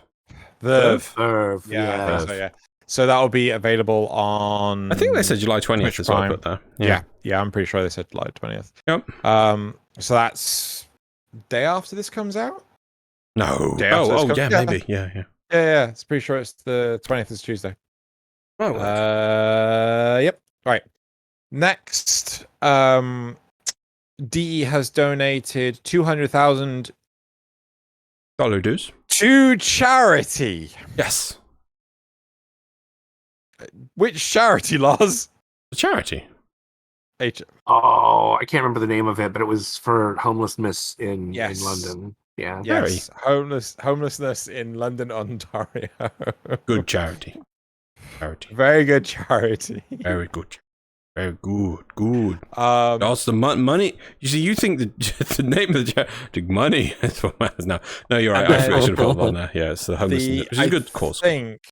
I think they also said like that they have donated like some over all of the charities that they've donated to. They've donated like some crazy amount of money, and it's like put them on some sort of special register or something. I can't remember. Mad people who Yeah, give 'cause mad they do other it- people money. They do it every year at Tenno too, right? Yeah. I think they do it for November as well. Yeah. Sorry, mate. I'm just gonna go off and calibrate for a sec. Okay, then cool. Maybe. So next they started the stream with Nidus Prime. Actually, Nodus Prime. Loz, what are these notes? Nodus Prime. Made him nodes. Nodus Prime. Yeah, Nodus Prime. Okay. And it's got variation through mutation stacks. Yeah, we'd seen it. I should have deleted that one because we'd seen it before, but it's what they started the stream because early on the stream they were trying to buy for time while they were making everything work, which led on to what they were secretly hiding, which was Warframe on mobile. Amazing. Yeah. I don't. Oh. I feel this is very much Tencent behind this decision. Yep, definitely. And I feel this is going to detract from other development resources to... I hope this is me just being super paranoid. Huh? But it feels like that this is just a method of getting the Chinese market to play Warframe. But Xeno, don't you have phones? Shut up. No, I do agree with you, but there are reasons for that, and it's not just the Chinese market, it's actually quite a lot of the Asian market. There's a lot of places where, especially in Japan as well, it's your accommodation is not really big enough to have the kind of the big PC rigs that, or even PCs that we all have, and that sometimes you're living in a small cramped area, you don't have much time, and so a phone, which is amazing, the amount of processing power in a phone these days, has access, can access these games. So I think, so I'll come back to your point actually about the development time and everything, but I think it is good that Warframe is on these, because personally what I would like to see is a normalization and an increase in controllers connecting to phones, because that's something you could easily just take off, use your phone, pop on, even just a simple couple of grips just to play with them, but they're not really normalized. Most games don't access them, whereas if the companies themselves making the phone made the attachment, it would then all games would hook into it, and it would be a more normalized use of it. The problem is that a lot of games don't even access it, so they don't know what the buttons don't line up to controls in the game. Whereas the more games that use these, the more need for them, the more hope it becomes standardized. The more games can be playable on phones, which I think is just fine. And then also we then get a proper portable gaming device, and you just take they appreciate that you can't use the touchscreen, and that just a quick small attachment, we just need a couple of grips and a couple of sticks. All you need, on the size of the phone would be perfect, so that's, I see it as a positive. And my next point is, you said that it would take away from development time, so I'll ask you this. Has PlayStation 4 taken away from PC development time? We don't know that. Has Xbox taken away from PC development time? We don't know that. Has Switch taken away from PC development time? Yes. Probably. Yeah. But they've still managed to keep PC development going, so they've managed it so far. What's one more platform? If anything, I think they've actually picked up this last year. My hope is that maybe with Tencent behind them, they're able to have a bigger team working on this, and they can actually have a dedicated mobile team. That maybe side thing that I think D needs to at some point make into other games, and I think the mobile market is something they could easily step into, and this is showing that they can work on the mobile platform, so hopefully maybe they can make more games. Maybe they can make a Warframe mini game, Warframe side app that ties into the main game. So many options. One thing I will say though, I absolutely love and adore that they are bringing in cross-play and cross-save. And I do think a large Yes. part of this comes from Tencent. I think Tencent are like, oh, sorry, Sony and Microsoft want like a crazy amount of money to make it crossplay. Yeah, okay, here you go. Sony's kind of weird about it though. Like I can't remember the exact explanation of it though, but maybe this is a sign that they're actually slowly coming off of it. It's something to do with like if the purchasing amount of the cross-play game needs to be a certain percentage of overall sales on PSN or something, otherwise you have to pay a fee. I can't remember. It's really weird. But Sony's the stickling block on that. Yeah. Here's a question for you. If we have crossplay and they turn around and say, right, we can no longer have the discounted platinum that PC enjoys, right? How would you feel about that? It has to go to the same model that consoles has, where you have a discounted one purchase on the market. I don't think we'd accept it. You don't think we would, or you do? I don't think we would. I think they'd have to try and fight, or they'd come up with other ways of doing it. But maybe they couldn't. Yeah, might push more people towards Prime Access, though. Yeah. Like again, it just like leads to the question of, you know, it's all hypothetical. We don't know. People want crossplay, but we don't know if we're sacrificing anything for it. Yeah. You know, and if it's a case of, yeah, you can, but this is the sacrifice, then people have to really, like, you know, is this the sacrifice we deserve? Sorry. No, it's Storm Thumber in it. But it's a case of, you know, something has to give. Right? You know, you can't have your cake and eat it. So do you want crossplay with all the players, or do you want your discounts that you may or may not get? Well, the other thing we're going to lose is probably the PC early release window. The fact that they can check it out. I did, but that's been going away anyway. Yeah, I did think of a way that they could still do the PC patch hotfixes. Yeah. So basically, you effectively have two versions. One which is the always up to date what DER spitting out, right? Which means that you can't have crossplay until it marries up, right? Until consoles catch up, or you have this is the you're always in line with consoles.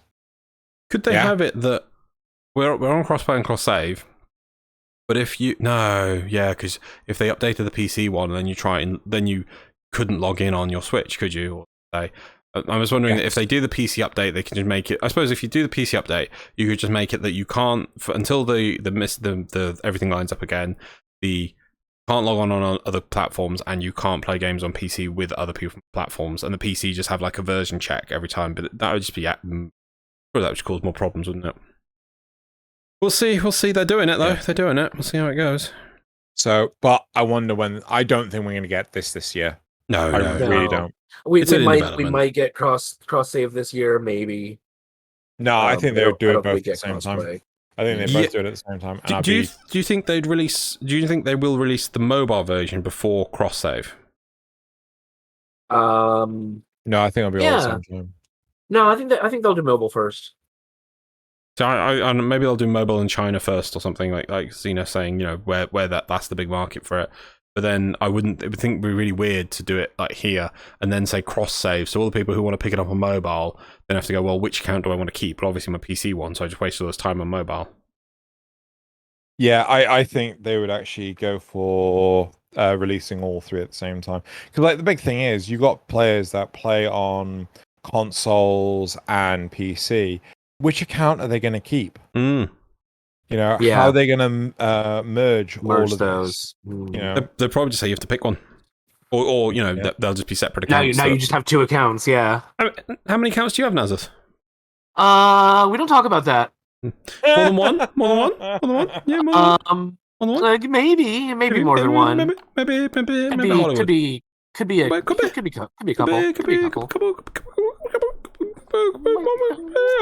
Okay, let's move on.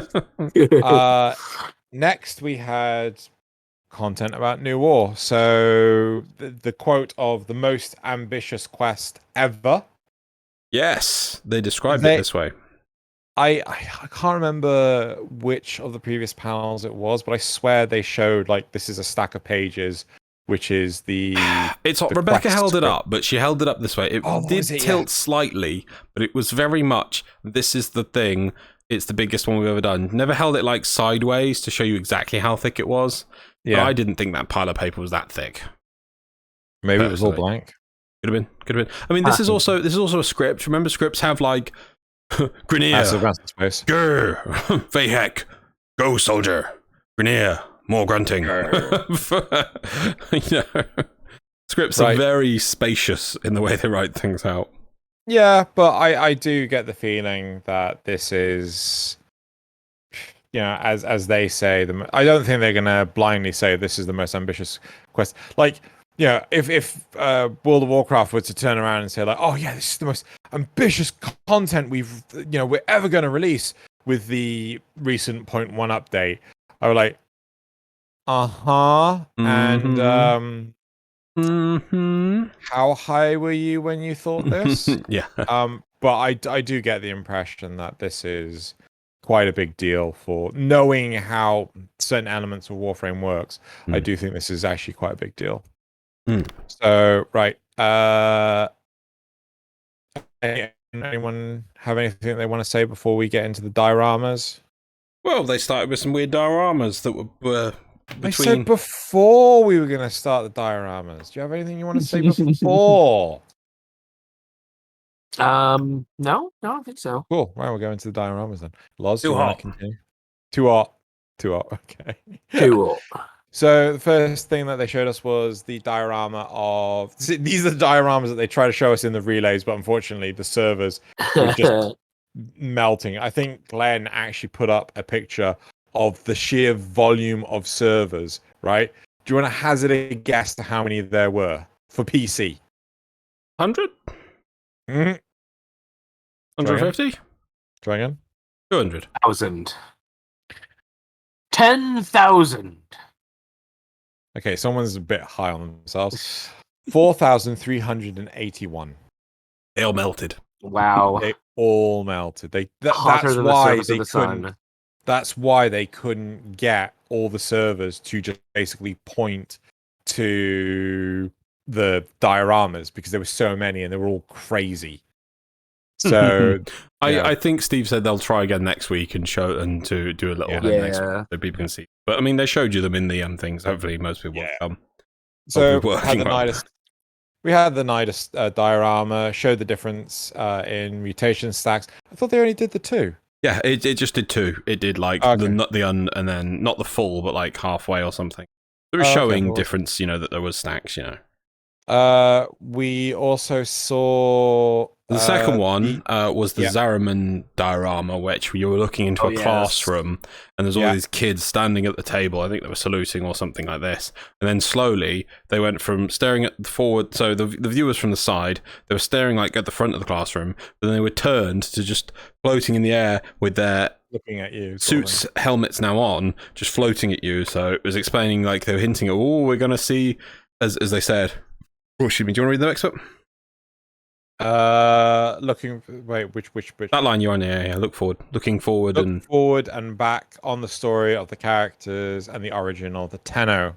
I was explaining the next bit. Staying to attention and becoming floating Tenno with hoods. It was like they were randomly popping up and becoming it. So combine this actually with an art panel shot we didn't show earlier. They showed like the before and after on the term. They already showed the before of the Chairman Zen Zero. Yeah, that's the one. They did show a smashed up room. They did show the room. I don't think it was that. I'm not sure if it was that room smashed up, but they did show a smashed up room. Kind of. I thought it was a before and after, but anyway, they were. In the art show, didn't they? God, yeah. Because we saw. Because they had Samaras' face on one of the screens. With weird happy smiley man. Who is that? The man in the board. There we go. Yeah, so obviously this is showing a bit about the Zariman Tenzero, which is going to be in the new war. Yeah, which I really like. Yep. Which will probably be the prelude to the Deviri paradox when that happens at some point in time. Which might be about Ballas with his weird priest mode with his priestly priest people. That might be because do you remember that they did show the very thing of like a guy on a throne with a metal mask and things, you know? What? Years ago. Yeah, the very early Deviri images. Yeah. I don't remember this. Cool. Oh God, yes. The blue face. The guy on the throne. Yes. Yeah. Yeah. The mask that Hayden or that Tenno was wearing. I think it's also in the trailer. It's Hayden Tenno. Sorry. At the end, I think it was. Yeah. Lounging on the throne. Anyway. But anyway. Right. Yeah. So next around we had Natar all chained up and half sentient form, half lotus form. So yeah, this was from the art stream. I think it was showing. No, this was the past diorama. No, that they showed a concept for Lotus early on of the dual forms, and we had on the right was the one that we're used to, where she's becoming like the becoming a sentient. They had one on the left, which was like, they said, this was just a concept, but then in this they showed it as a model, and they said it was the example of her sentient becoming the Lotus, the Nata becoming Lotus. I thought the concept art one was these were the two options we were going to go with. Either yes, one that's that what was they like said. Really gribbly, or one that was like here's some tentacles. Yep. But yeah, it looked like a person with here's some tentacles. But then in this, you see that model, which they said was the other one, with its hands cuffed. They're cuffed at the bottom, and and they say that it's Nata becoming Lotus. And in the background, you've got Ballas clearly in his strength, his Orokin thing, and in the palm of his hand is a Tenno. This is clearly the past. This is unsentiented Ballas. This is original Ballas. This is Orokin War Ballas turning Nata into Margulis. Yeah. Do you want to do the next one? The next one was just I'll do the next ones. They're kind of boring. So the next one was just the 3 starter warframes with a load of dead Dax in front of them, and the joke was the Dax are just sleeping. They're just sleeping. We'll wake them up. Don't worry. And they also mentioned that Teshin always mentioned to you about the Lotus was more than you knew. Then after that, you had a second dream diorama, and how they were talking about how this is the beginning of when we actually did real storytelling in Warframe and things. And then off to the side, not in the place where all the other things were, in all the other cinematics, they had Stalker over to the side, which was interesting. Then they did next one, which is just the sacrifice thing. So there was Umbra with the Tenno behind it, and then in the front, a load of sleeping sentients. They'll wake them up next time. And then the last one was just the sentient mothership diorama, which we didn't talk about in the art stream as well. But they said some interesting lines, which was one that Ballas has returned and that has claimed the Lotus, was what's the lines in there. The other thing about the mothership, I really don't like this mothership. It does not look sentient in any way. It looks like a big fish. And it's got this sort of side sections and a bottom section.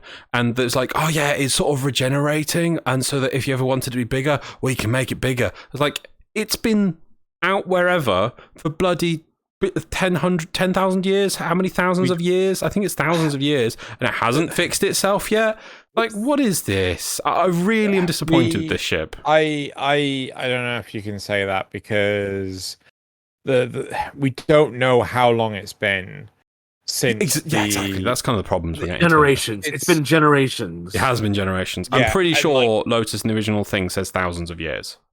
Yeah, but you've slept for thousands of years. That's been retconned. So I mean, she doesn't say anymore. She says generations. You've been asleep for generations, and it's just like cool. So minimum is it last Tuesday or yeah. So to the point that I don't know. I find it weird that they don't bring the War Within in this diorama set, because to me that was a really iconic part where you kind of find out that there was more to the whole you being a Tenno and Margulis being like suppressing your abilities and stuff like this. Also the fact that Teshin was realistically there being your guide through the whole thing, and so it was just interesting that was left out of the dioramas, I feel. Also, the one thing I felt left out of the dioramas, it was actually mentioned not in the art panel, was I've said his name several times. What's the big sentient? No, the big sentient. Hunhow. Hunhow needed a diorama. You know, he's really supposed to be important. He's Nata's mother. The frog. Where is he? No one knows. I also feel that the sentient mothership diorama, like, I kind of get what you're saying about I don't like it. It doesn't look like any of the other sentient things. Yeah, what's the big like hair clip ship? The Chondrix. The Murex. The Murex. Right? I actually like the Murex. I know it looks like a hair clip, but I like that. It looks almost formless. It looks different. The Mag Prime thing referred to them as having worm-like ships or worm ships, like giant worms in space. So yeah, the sentience, I feel that they described it briefly as the core. I think it was during the art panel they said like this part is the core.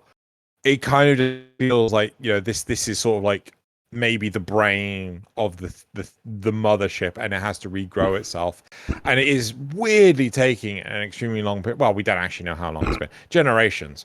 And I do like the whole it's building itself back out, but the parts that it's building out feel very much like Lego bricks. Yeah. In shape. It does. I'm sorry, it does feel like a child's idea of, and it builds out these big wings that go out to the side and down the bottom. Yeah. You just got some flat bits from the Lego box and actually just shove them on. Yeah. Like the way it's building, you know, horizontally out and then vertically down feels like a kid's way of building out and upgrading. And it's got a big mouth at the front, and it goes, rah, rah, and it eats in the front like a filter fish. Rah, I hate filter fish. They're big and scary with big mouths, and they scared me when I was a kid. It's so weird. I feel that... Which other sentient has a mouth? It's just, where's the... Compare. Okay, sorry to go on the side thing. I was like, let's compare this to an example. The 40k ships the Tyranids use, right? Because this is a similar thing. They are a weird alien-esque species that's, you know, the ability to evolve and adapt and consume things. And yeah, all of their stuff has mouths on. All of their stuff works to eat things. They even have literally packs of small things called rippers, the most lowly things. They're about the size of your foot, but there's swarms of them. And their jobs are just at the end to just swarm over everything and eat everything. Then they go back to the big ship, which also has big mouths, and literally die in the big ship to provide biofuel for the ship. It's all about mouths and ships. What the sentients look like? Weird chess pieces. I don't know, floating weird chess pieces. What's this thing look like? Filter fish. What the fuck are you guys freaking there? I look fish. Oh, lost pause. Pause. I'm down here now. So go for it. So you said that the mouth mothership doesn't look anything like any of the other sentients, but I don't think that's fair to say, because there doesn't seem to be a distinctive shape pattern to the sentients. Look at Era's design. Right, Era's design just is like you got matchsticks and rubber bands. Right, Matchstick Birdman. Right, look at Natar's design. Right, like all folded out and shit, and like whose design? Natar's. Oh, Natar's. Well, no, right. Natar's I think looks really clever. Natar's does feel like almost like a sort of a weird battlist absorbing her kind of thing. Yes, to an extent. Yes. Okay, fine. I'd say it looks more like an Eidolon. Then look at the Vombalists, right? Oh, no, I wouldn't say an Eidolon. But look at the Vombalists, right? They're just a fucking floating head with squinty eyes. Like, oh, I'm so tired. Oh, my eyes are so The sentients do actually all have squinty eyes if you zoom in, by the way. They have faces, you know. Yeah, they do have faces. That is actually true. Yeah. Well, where's Zara's squinty eyes? She's just got fucking eye sockets. Got a mask for some reason.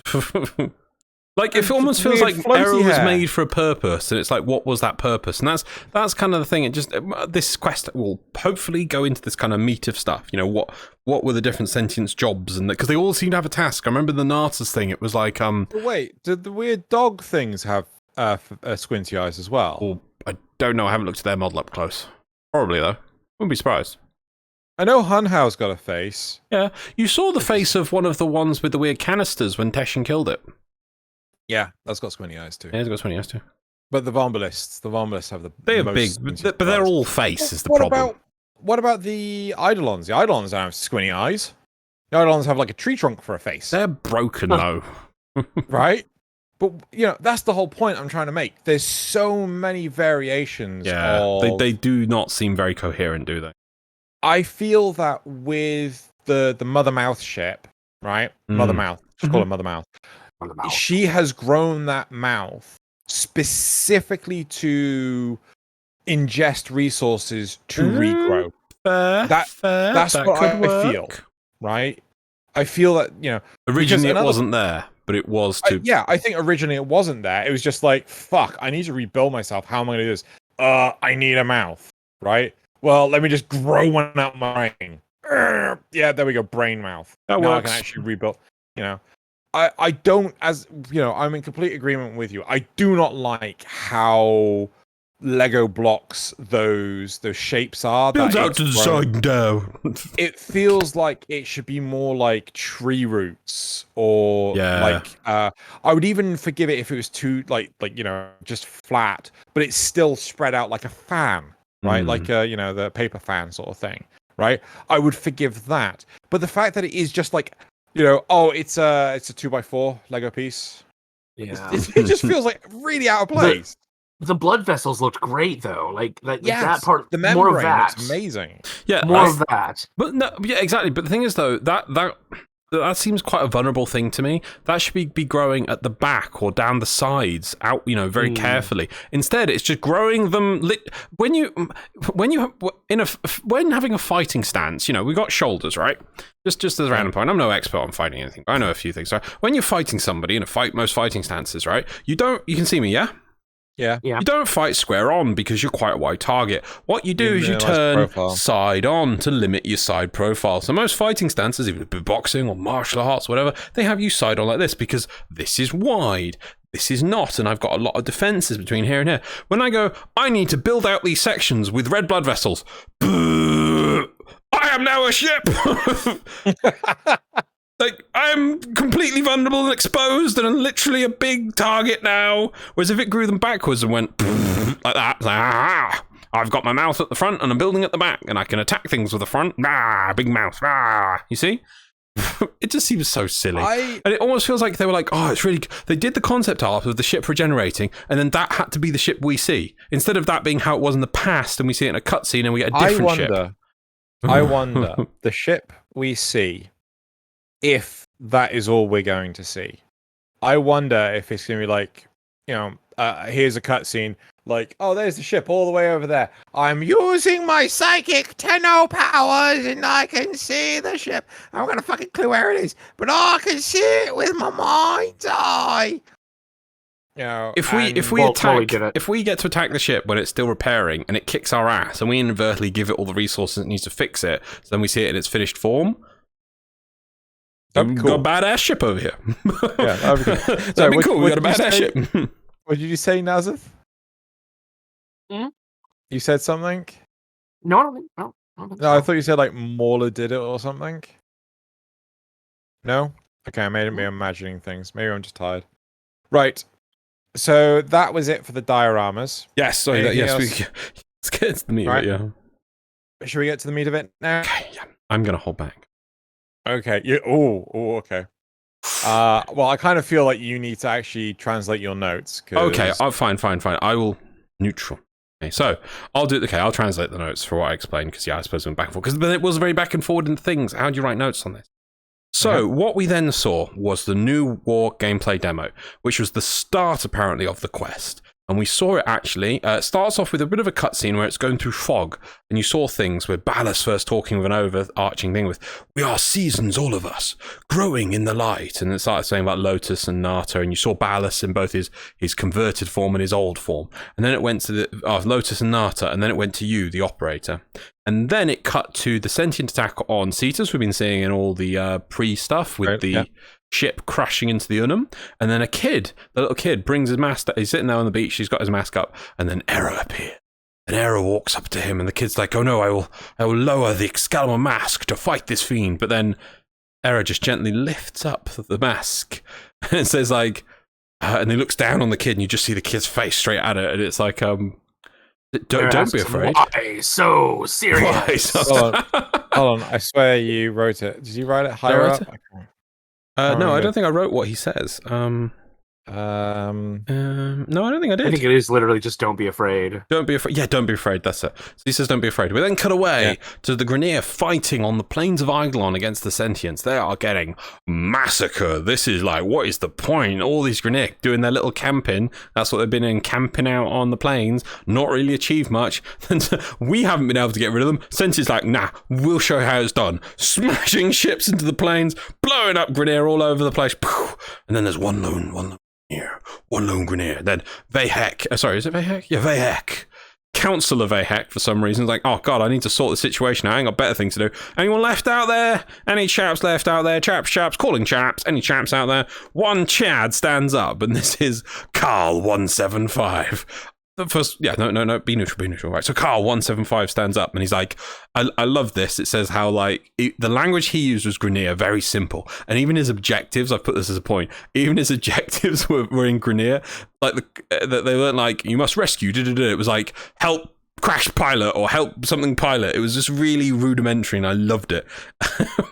Anyway, so Kahl 175. Beat the Doom Marine. He gets up and he fights some sentients. This is you, the player, controlling a Grineer. You have all he has access to is a Grancatter, a machete. He has grenades, I think, which were rechargeable. I didn't see that. Maybe he has to get something. He has an ammo counter. He can pick up ammo because that was one feature, and he can pop down the shield. What's that called? The inflatable balloon thing. Bunker? No, the blunt. The blunt, yes, sorry. the blunt shield. He had one of those in the ability. Right, anyway, so he runs forward because Vahek says, quick, you must help your brothers or something. And then he sees some crash ships. He's like, I help crash ships! And he runs off to go help some crash ships. In fact, I'm going to do, I can't remember where it cut between them, so I'm going to do all of each story in one go. He found the crash ship. Crash ships, and they were dead. He says, what do now? What mission now? And then it did cut to the corpus, but I'm going to finish his story, and then we'll do, so the finish the Grineer story. We did cut back and forth between the different things, but let's complete it. So then he starts fighting, what else? Grenade abilities, ramparts, yes. So then he gets over and he says, like, I'll blow up the Condrix. Because Vahek says, don't go over there, they'll eat you. What if eating was bomb? Yeah, pretty much. What if food was bomb? Yes, brilliant idea. Blow them up with a bomb. Go, Kahl 175. I have no idea why Vahek is still encouraging this one random Grineer. He's called a maggot. Oh, I think, love it though. It was so. It was so Vahek. Do you know? Okay, I wouldn't be amazed keep going. if it was a Vahek like AI that we was talking to. Anyway, he then runs forward, even fights off very, very sentients. He's a bit of a killing machine, this thing, even more than Warframe.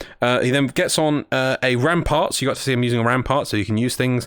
He can collect ammo from terminals. He kills loads of sentients. He then has to go into a bit of a stealth gameplay mission where he has to avoid sentient scanners. What are they scanning for in the planes? Ooh, who knows? They're deploying sentients Spotlight. deeper into the planes as well. There's stuff in the planes. It's really cool. Maybe they're going to help the Eidolons. Who knows? Anyway, so spotlights he has to do.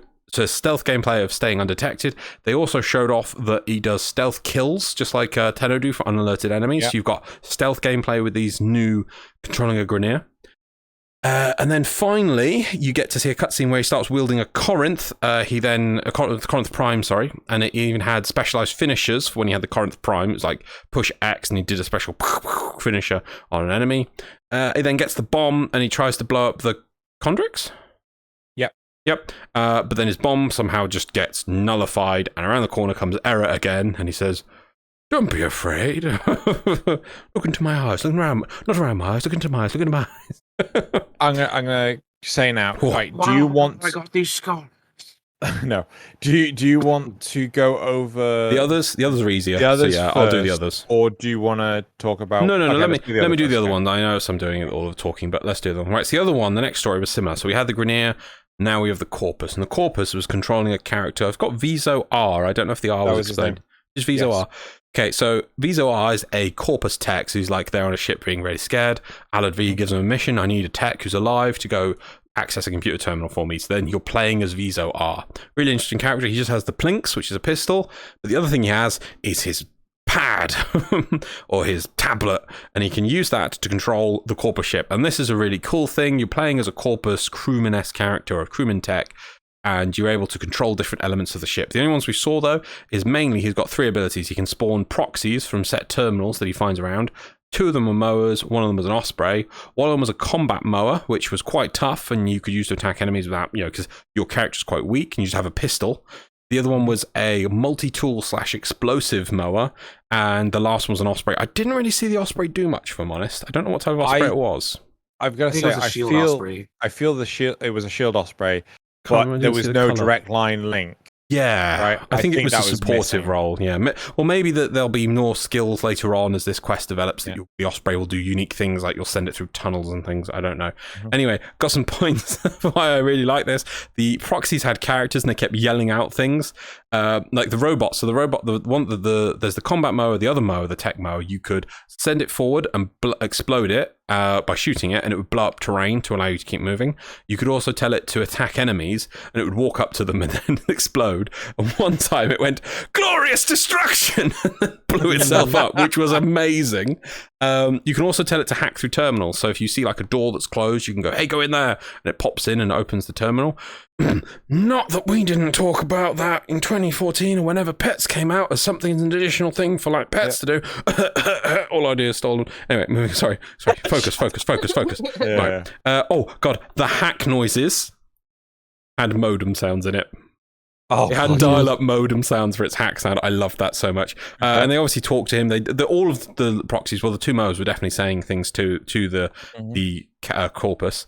And you saw it going through mission. As it went through, you saw that the sentients were actually controlling proxies against you, and they had this weird like glow on them, like a bit like how the corrupted have a metal face mask. These had like glowing orange lines.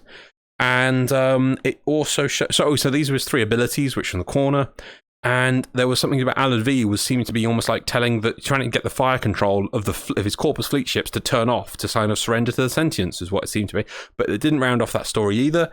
And he was like, there was all these riot mowers coming. They're not bursters, they're riot mowers. And then he lined up with his 2 mowers and his osprey, and it's like, "Let's go this." And it's like, "Way, go, Vizo, go." Oh, and it was funny that Al-V kept forgetting Vizo's name.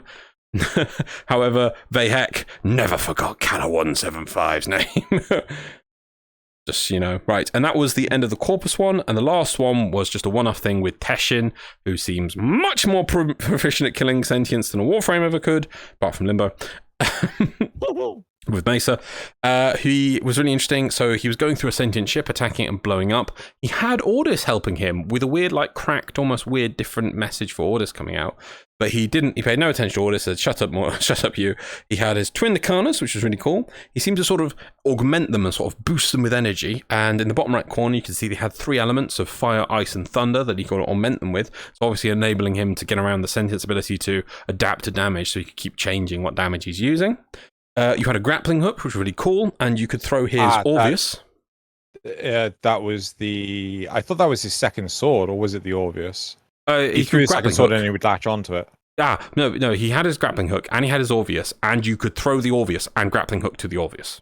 I don't remember seeing him grapple without the Orvius. Oh, was it? I can't remember. I swear he throws the Orvius. I wasn't. Yeah, it was. I don't know. He can throw the Orvius and get it to come back, and then he can throw the Orvius and then grapple onto it as it's in the air. Yeah. Then there's also, so as he went through the sentient ship, he found some Grineer, which seemed to be like trapped in some sort of pods as if they're being experimented on, which was quite interesting.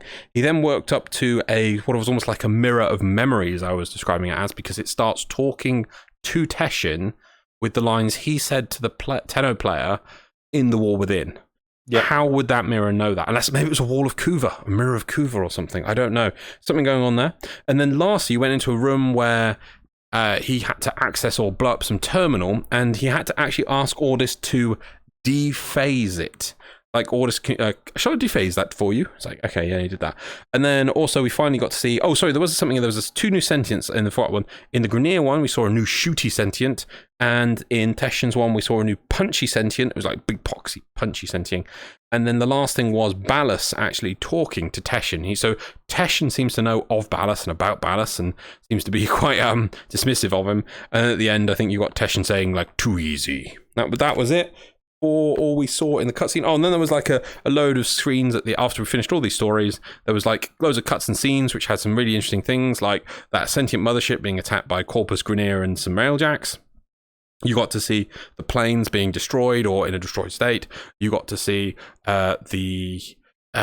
Fortuna with loads of sentient imagery and iconography as if it's being controlled by the sentients. You got to see a ruined building with a Bala statue in it, and several other things. And then you had, it almost seemed like Era telling Lotus or somebody, or saying out loud to bring forth your demon. Then in a room full of sentients, 4 warframes come down. It's like, what's going on there? Is that maybe that our warframes are being turned against us through Lotus instead of... Oh, and you also see a lone Excalibur land on the plains with basic gear. I assume that's supposed to be to all those new players, this could be you. And that was it. I'm done. Whew. Who wants to start? Not me. I'm done. Take a break. Everyone's probably bored of hearing about me. Whoa. Nasuth? Go. Well, I mean, I already kind of know Loz's opinion on this, but I actually really enjoyed it. Okay, so before we started this, because Loz was like really fishing for my take on it, what did you like? What didn't you like? Well, I liked that I liked the Grineer actually being able to take on the sentience, because it calls back to the original Grineer that they took for Gene Stock that was able to kill a sentient. Right. So I really liked seeing this from the perspective of just a grunt on the ground in both cases. Seeing that the war is actually heating up for everyone. I like the fact that the war's heating up, right? But I don't like the fact that I have Grakata.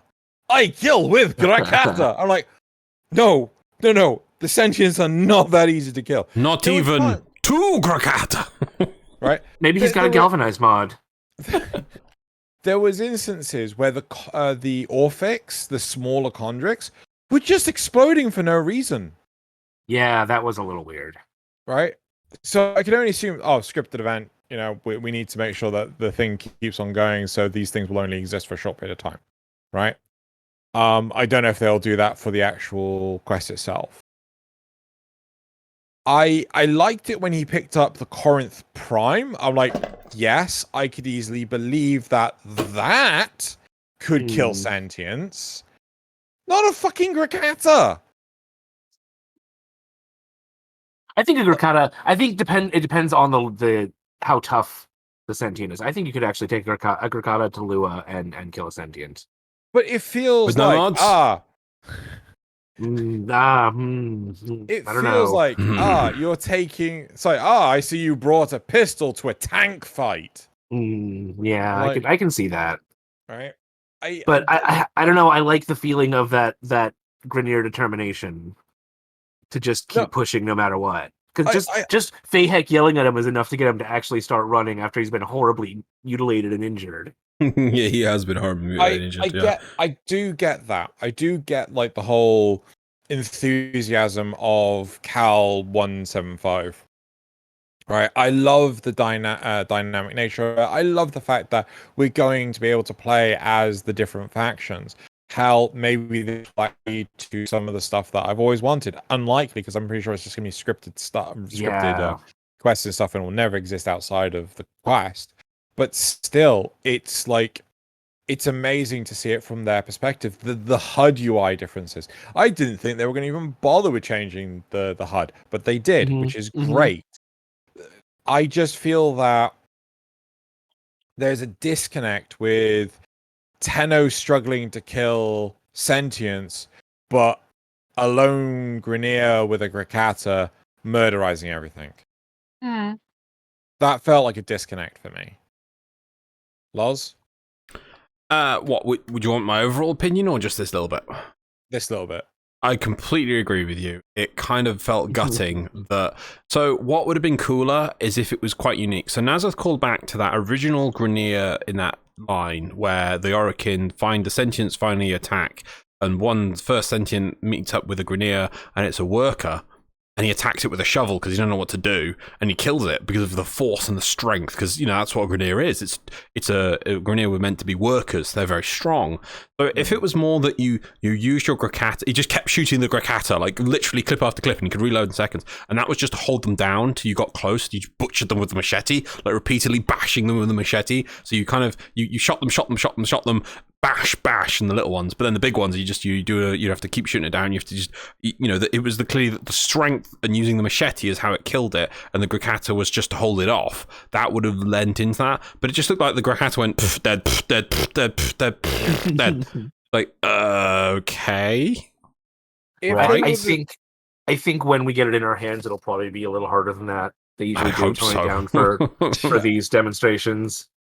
If they were all the little crawly fuckers, yeah, you see them, yeah, I'd be fine. But there were things like, hiccups, Battleists or whatever the other first. Well, he killed them easier than Tension did. yeah. I liked what they were doing. Another point, if the environment isn't as deformed, if we go back to Plains of Eidolon and it isn't as deformed, when we filled in those holes. Yep, that's exactly what's going to happen. What? That's exactly what's going to happen. I really hope not. I really hope not. And the Grineer just decided to come back. Oh yeah, we got completely pushed out of that area. Oh, well, they're gone now, the sentients, so I guess we can come back and tell them, like, oh yeah, who cares? Just let them go camping on the plains again. Because that's what they were freaking doing. They did nothing but camp on the bloody plains. Nothing changed with them. Oh. Everything is back to normal. Oh, well, early lunch for Kanzu. Yeah. I did Welcome, sentient new overlords. Early lunch for Kanzu, unchanged. I liked the stealth mission elements, right? Yeah. I didn't really care the fact that, he called out that he's sneaky, but I liked the stealth mission elements because it felt like maybe this could appear in other parts of the game. I'm hoping with you there as well. That is one of the hopes I have, is that they were almost showing that this wasn't just a very limited thing where you could just shoot a Grakata and chuck a grenade. They were showing that even though it couldn't bullet jump or anything like that, it could use a full plethora of gameplay elements. It could go on a turret. It had to reload using ammo stores.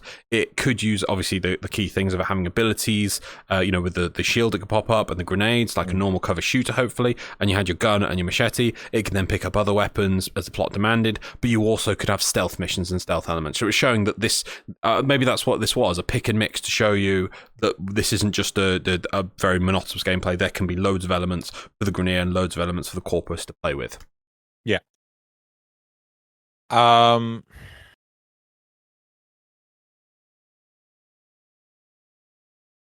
Any other points you want to pick up on with the Grineer before we talk about the Corpus? I would like to come back to the end of the Grineer mission. I have one thing to add. I like the way that, again, calling back to those original Grineer, instead of for the queens, it was for his brothers. I like that it was for his brothers. Yeah. Well, what was that was that showing? Because it was kind of nice that every time he doubted himself, he said, for the queens. It was like the mind control was in place. Yeah. And that final time he says for his brothers, is that too easy that the mind control failed on him? I mean, he succeeded. Surely he should thank the queens one last time. Instead, he wants to thank his brothers. So I don't know. It wasn't like one of his brothers sacrificed himself to give him the gun or anything. It was a Tenno dead Tenno, I thought the whole point was that he was killing himself for his brothers. At the end, yeah, but he all up until that point, he was always saying everything for the else queens. He'd done. Everything else he did for the queens, but sacrificing himself, he did for his brothers for some reason. Yeah, that one bit at the end there. I just felt maybe that could be pushed a little bit more. Maybe it will in the actual thing. But no, I thought what I saw was really fun and story wise. But you dig any, it was just like, but I just felt it was a facade, and I dig any deeper, which I'm sure we'll do in a minute. I wasn't very happy with it. Well, see, actually, I personally think that it's interesting that that's one era chose to come in. That's like fine. this That's moment cool. that The the bit of error. Grenier. Yeah, that was cool. That was cool. Yeah. No. The moment that a let's- Grenier shows a bit of independence is when Era let's- comes in to try and. Maybe. let's Maybe that's talk important. let's talk about that after we've covered the other two parts. Okay, all right. Because that was the end of the whole thing. Yeah. the demo, Grenier, and I'm yeah. wondering if there's more to it. Anyway, so the next part was the corpus with Vesoar. Pretty much everything Loz said echoes my thoughts and feels. I don't really have anything negative to point to this. I actually really like this part. Yeah, Yeah. no, I don't think I've got anything to play on the Corpus one. I think it was very good. Showed again a nice variation in gameplay techniques, variation in how of obviously might be more, but you saw variation in what you did with your tools. It was a very simple thing with a tablet. You almost said like go there was one activity, but where you aimed it was important, and you got the one. They showed most with the sort of the utility mower, the most how it could go through small gaps, hack terminals, go through laser grids to hack terminals for you. It could be used to explode to open up new areas of the map to move forward, and it could be used defensively on enemies. You send it forward and then you shoot it. So even that was kind of cool. Hopefully there'll be more elements that you can use the other two for as well. All we really saw was the combat mower used for combat. I don't even know what I saw him do anything with the Osprey, but I imagine there is things you can do with the Osprey, and maybe hopefully you can even, as you go between missions, and hopefully carry these characters forward a little bit through the quest. Maybe you upgrade and do more things with them, so they unlock even further ability. So, kind of cool. I wanna jump on what you just said about between missions and things like this. Yeah. Kahl 175's narrative felt like a one and done situation. And I can easily imagine that the same would be for Vesoar and for Teshin. You wouldn't have downtime between the stories to actually change your gear or anything like that. No, I think but maybe it's more that when you start with just a normal mower you saw as your defensive mower, but then as you get later in the mission, that gets replaced by terminals that give you riot mowers instead. Okay. That kind of thing. Okay. Maybe as you progress through the mission, the Osprey you spawn changes,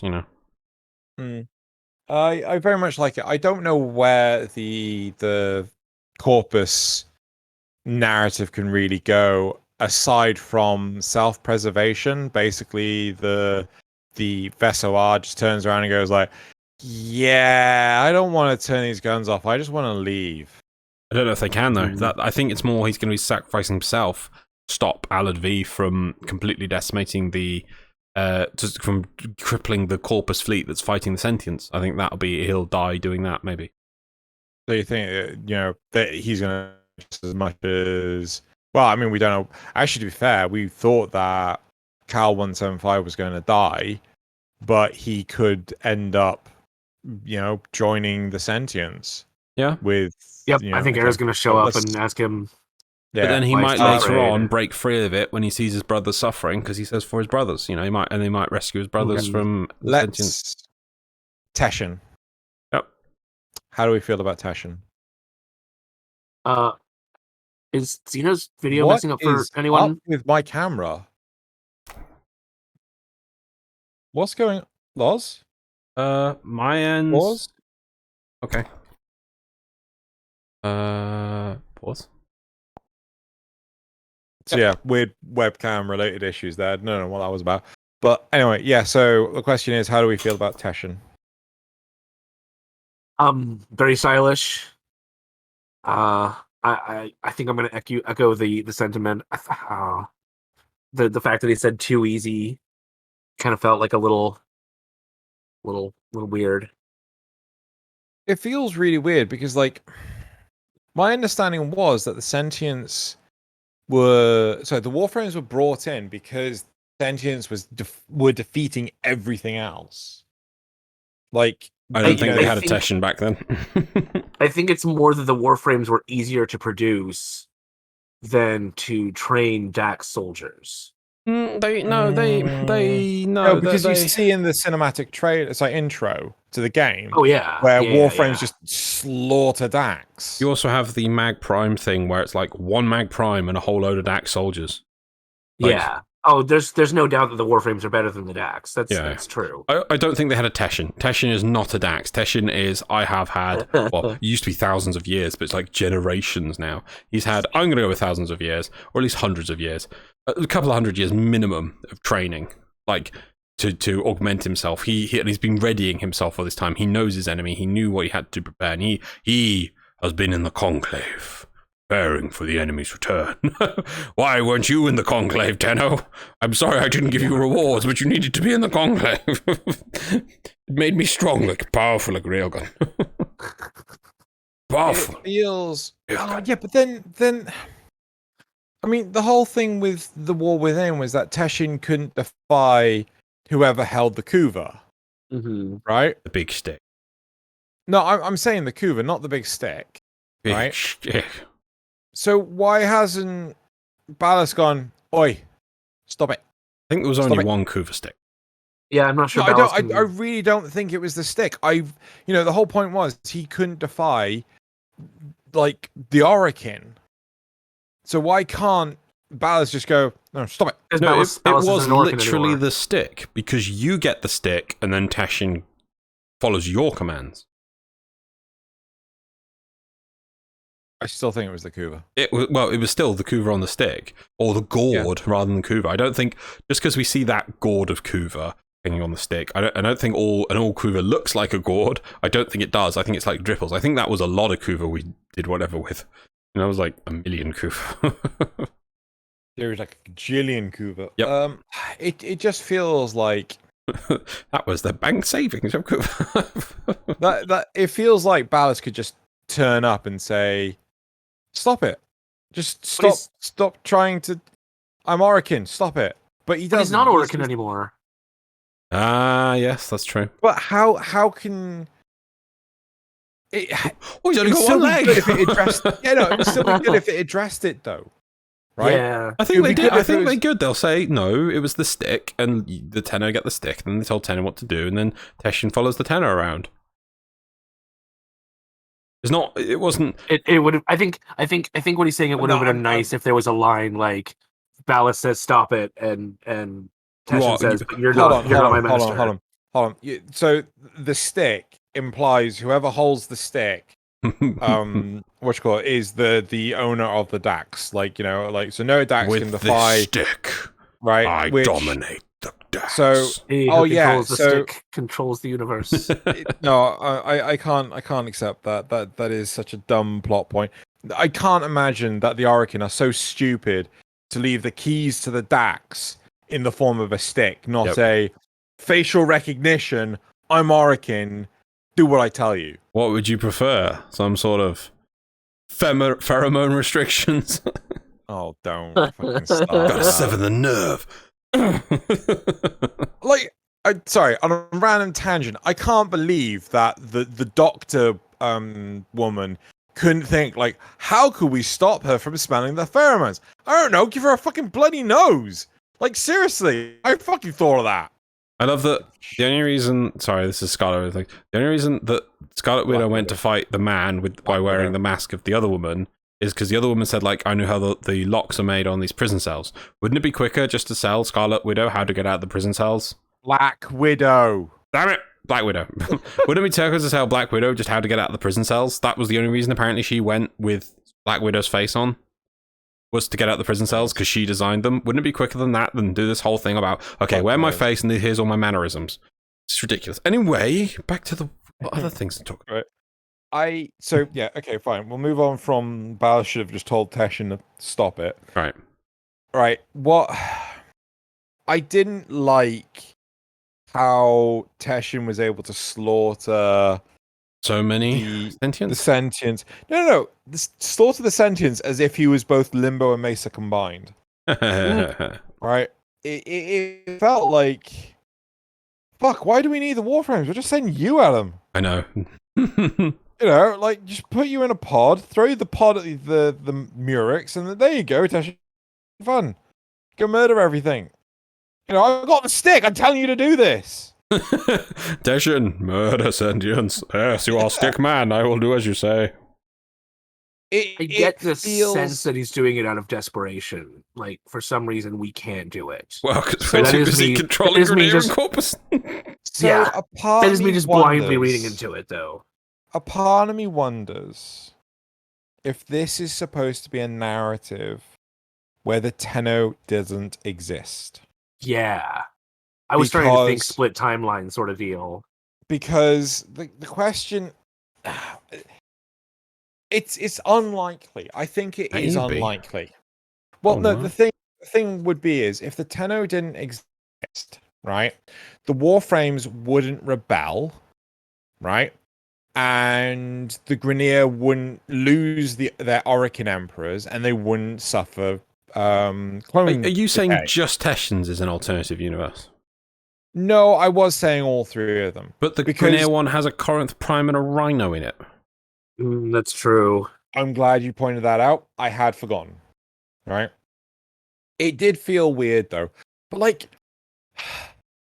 I don't Because that would have been so understand. cool. I get what you're saying there, and that would have been a really cool. And then in the end, Like- like Teshin jumps through like the Kuva blood mirror of memories or whatever it is, and Yeah. sends a message to his other self, like, Yeah. "You must free the Warframes from Lotus. You must It- stop them The from being problem assimilated." the problem I have is like, where the fuck are the Warframes? Warframe, play a game without any Warframes. But it does raise the question. Get like, in your okay. necromech and start your So- powers. Get Like, on your K drive. I would be fine Warframe. if stop it. I would be fine if you would turn up to Cetus and you see the Warframes in the distance, all the sets in the distance flying around the Murex that's crashed into the Unum, right? I would be fine if you could see Railjacks flying around the Corpus ship that Vesoar is on, right? But I don't understand. Where the fuck are they? We see Here's one a dead thought. rhino. That's it. What if all that Murex or that Orphix testing finally worked out for them?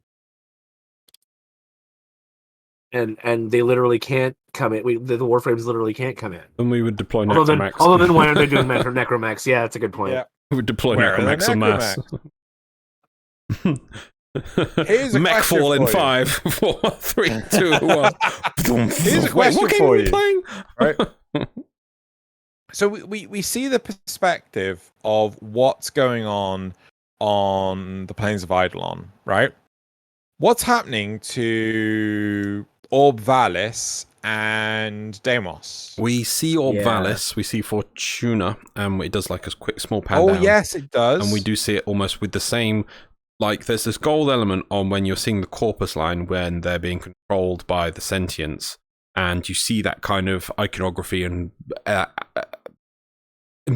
embellishments all over Fortuna. So it's clear like Fortuna gets taken by the sentient. Hey, if this would be cool if they take the bloody solar system and we're like Nope. I the know. fuck are we doing? So Nasuth, just so everyone knows what Nasuth is talking about, is Nasuth is pushing for the theme park model of the game, where basically nothing intrinsically changes about the game because they're obsessed with keeping the game as is, so that the storyline, so all players can play with all players, and nothing permanently changes away from the set positions everyone is basically starting in. Even if a quest shows a sort of a slight movement, by the end of the quest, the enemy is defeated and they return to their starting position or are gone. I don't want this to be my position. It's just the way it is. I think he has some points on that, but yeah, I'm hoping that like with Steel Path, they have alternatives to the star chart where you can go through the entire star chart a second time. If we can have the the post-war second war star chart where you are literally, this is the new story from here. Hey, you can go back and visit the old star chart if you want, but this is the story moving forward, and we have a new star chart that goes forward, maybe even out to Tau. Would be an easy way to get you going through the entire star chart again with new quests and things. Yep. But back to the points at hand. So that's Teshin. We've got any more points on Teshin, anyone? New punchy sentience. Do we like the different elements? Is different variety of skills? I do like the different skill set, yeah. Yeah. So, anything else? The door, I will say, the door puzzle, the one was like, oh yeah. Mash red things. Mash red things. Like, that just felt like a waste of time. It didn't feel special anyway, yeah. No. Right, so, anything else? No. Okay, so overarching all three of these things, I would say what we've got here, obviously this is still the introduction to the quest, and this was all that was shown to us. Now, I don't want to be overly negative, but my overall opinion at the moment is I was very disappointed in a lot of ways. Now, obviously we can't see what the legacy of this quest is going to be. Now, this has potential to give us some good legacy, but it has potential to give some bad legacy. It depends if this is just for this quest, to show off a story, and that's it. Well, what does this show them, especially with the Teshin one, but I'll go for the others as well. It's a really interesting way for them to do set pieces of gameplay. One of the big problems in Warframe at the moment is they don't know a player who's going to start this quest. If we just took their Warframe in, the DE doesn't know what you're going to bring. Are you going to bring your main rifle, a secondary, a melee? Has it got ribbons in? Have you got your Warframe? Has your Warframe fully modded? Have you got a arc gun ready? Is that got a ribbon in it? Have you got your operator? Is your operator got the one focus core maxed out? Has it got all the waybounds for the focus cores maxed out? Has it got a basic amp? Has it got a better amp? Has it got arcanes in that? Has it got arcanes in its guns and its rifles and its melee? I know I'm missing something as well. Sorry, what's the point you're trying to allude to? Because I have no idea where you're going with this. Is that DE doesn't know the player power that you bring to the game, right? So it's very hard to make any set pieces, especially with any meaning or credit. What this new mode they've showed basically is their ability to put you into other characters. And these other characters can have a very set power. They can have very set ways of finishing through objectives, and it allows them to do set piece stories. That's really cool, but it is very on rail. I doubt there'll be many different ways for Kahl 175. I doubt you can explore the entire plains. It's probably going to be very streamlined where he can go. So it allows you to make a very linear story through a very samey element. It's going to be the same every time. It's against everything up to Warframe at this point, which has been mainly focusing on what's the term? Procedurally generated content, which is something I know Xeno likes a lot of. These will be very straightforward missions. You go straight to the end, you do it. There's only one way of doing it. You always use that mower to hack that terminal, then use that mower to blow up that terminal, and use the Osprey to get through there, and then you finish the mission. It's always the same every time, and that's it. Especially with the Teshin one. So the Teshin one, I feel, will allow them to do melee combat in a way they've probably done it better than never before, because it'll be these weapons with these elements, use these attacks. They can give them a different set of attacks. There won't be anything to do with ribbons and attack speed and all this and Warframe powers. It'll be very straightforward. This is probably the best melee experience they'll be able to give you. It'll be like Devil May Cry, but with Teshin mode. Right, because it's set. You can't change his weapons. You can't give him mods. You can't give him extra abilities. It's very set. And that'll allow you to have a really cool melee experience. And that gives you a cool thing.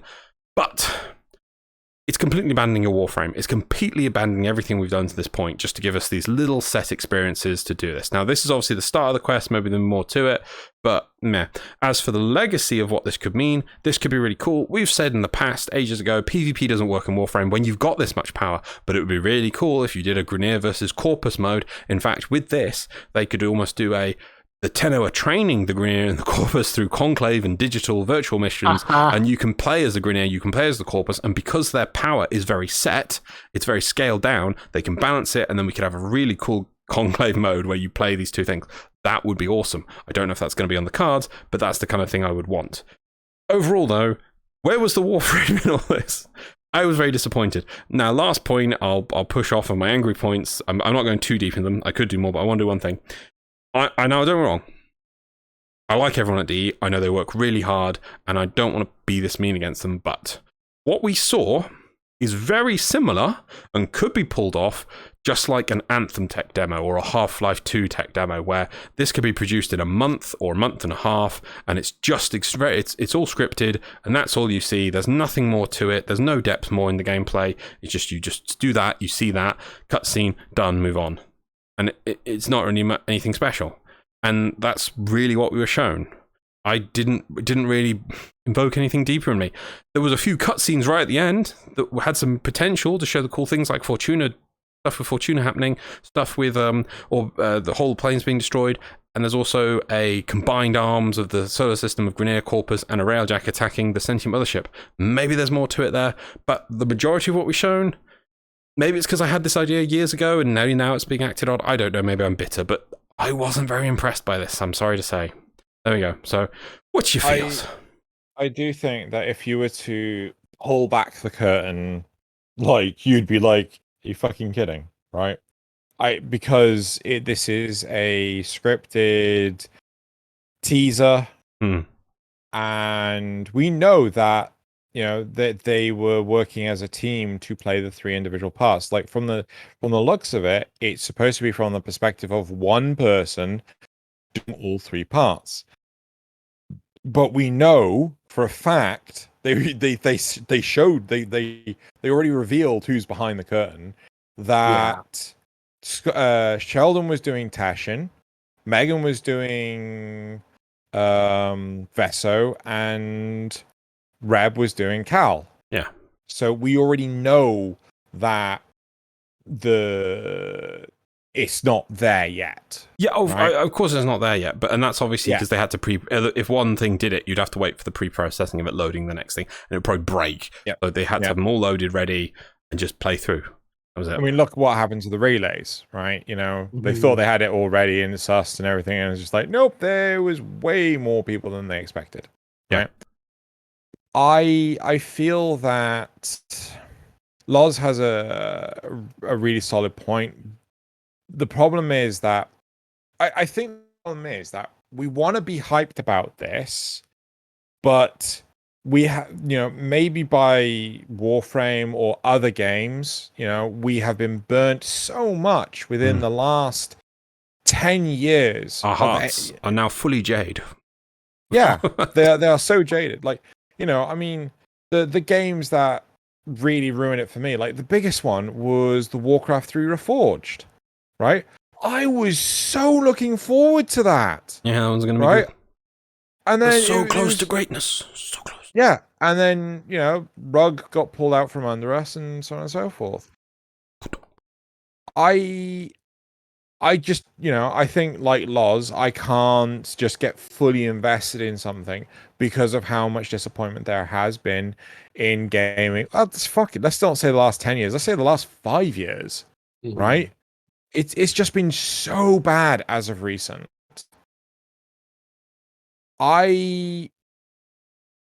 It was a pretty demo.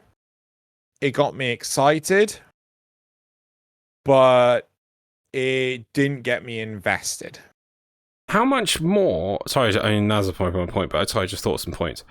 How much more really did we see beyond what we saw 2 years ago with the thing landing, the sentient landing on the Earth, and we knew that Era was going to go out on the planes?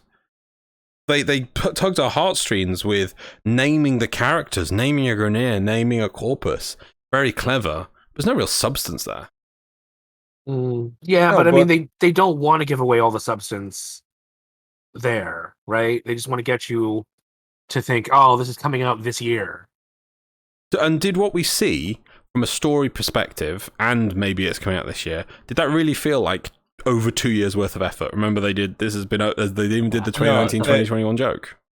Yeah, but they also did say that the whole thing had to get put on hold for the course of 2020. Yeah, because, you know, the whole COVID, like, so they weren't going to meet the Christmas 2019 deadline that they originally went with, which was pre-COVID, but yes, exactly, right. So they weren't going to hit that, but then they got, you know, oh yeah, well, you know, we'll start doing it now and everything, you know, and then they got hit by COVID and it got massively delayed and things like this. Yeah. So, but then again, something I was very negative about and then turned positive was they brought out Call of Tempestari in. I was really negative at first about thinking, oh, what's the point of this? Then it's like, oh no, this is a 3-month turnaround quest. I'm like, it's pretty good actually. We got one of these every 3 months. I'd be like, wow. And then I look at this, I'm like, this has had years of on and off development. I'm like, go, Kahl! I feel the bad dudes. No, I feel they started again.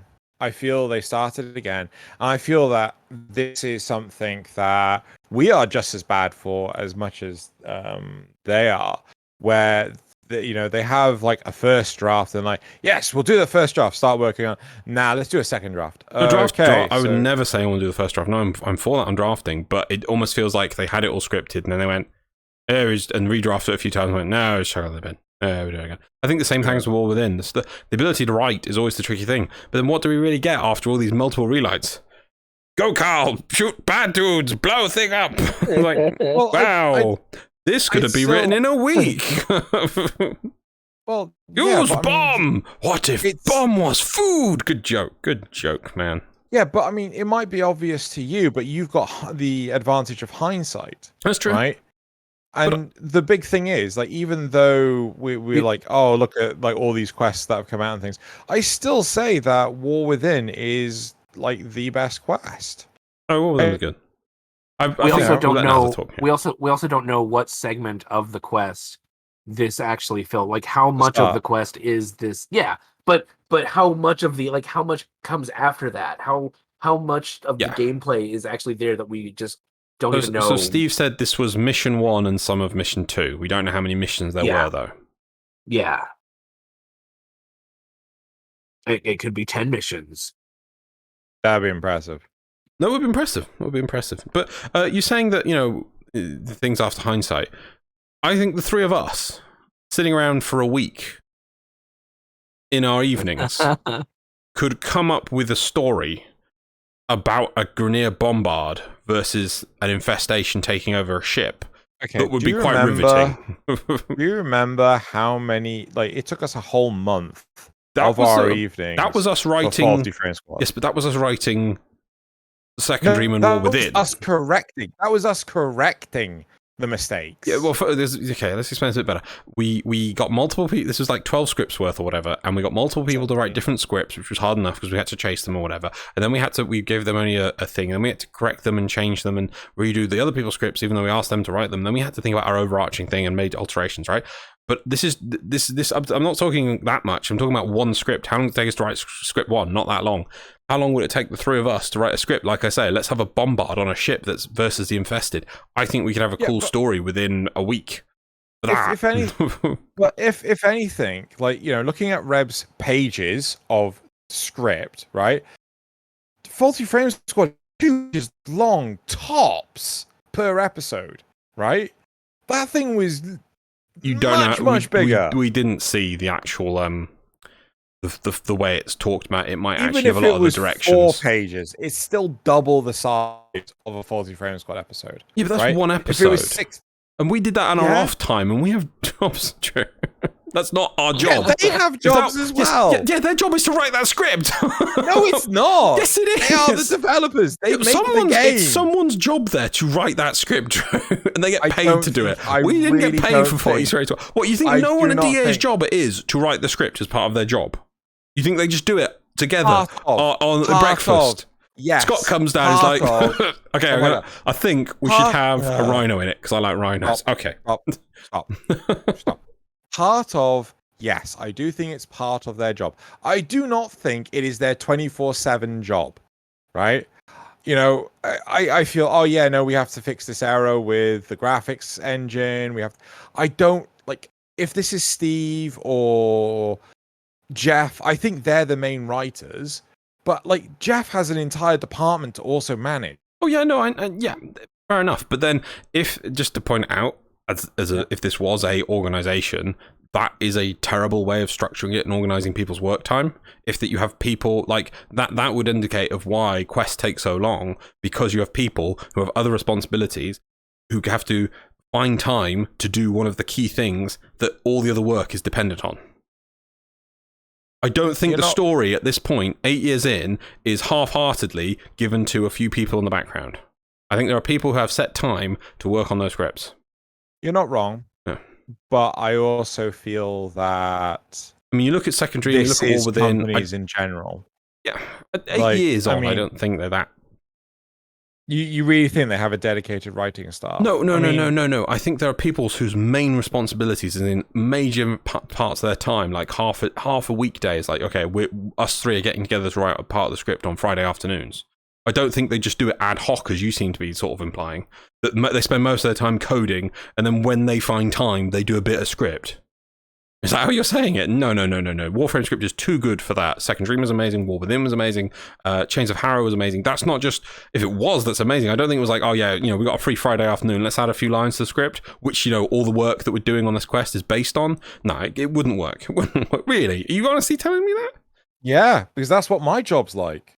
Oh, so really? Yes, you write scripts seriously. on the side? No. Like, my job is to sort out servers and things. The number of times I have to teach people how to do their jobs. Right, but you're now implying.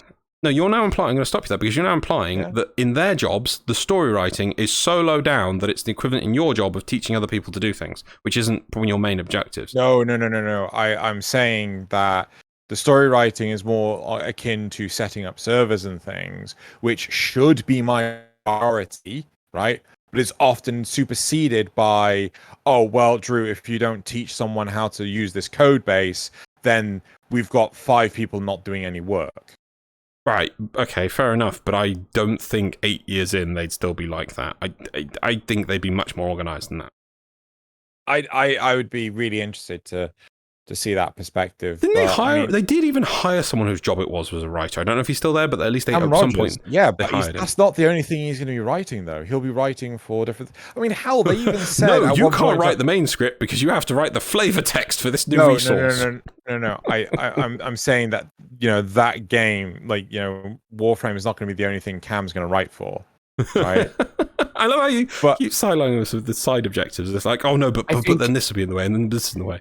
No, but like, he could write for The Simpsons. But we won't do this.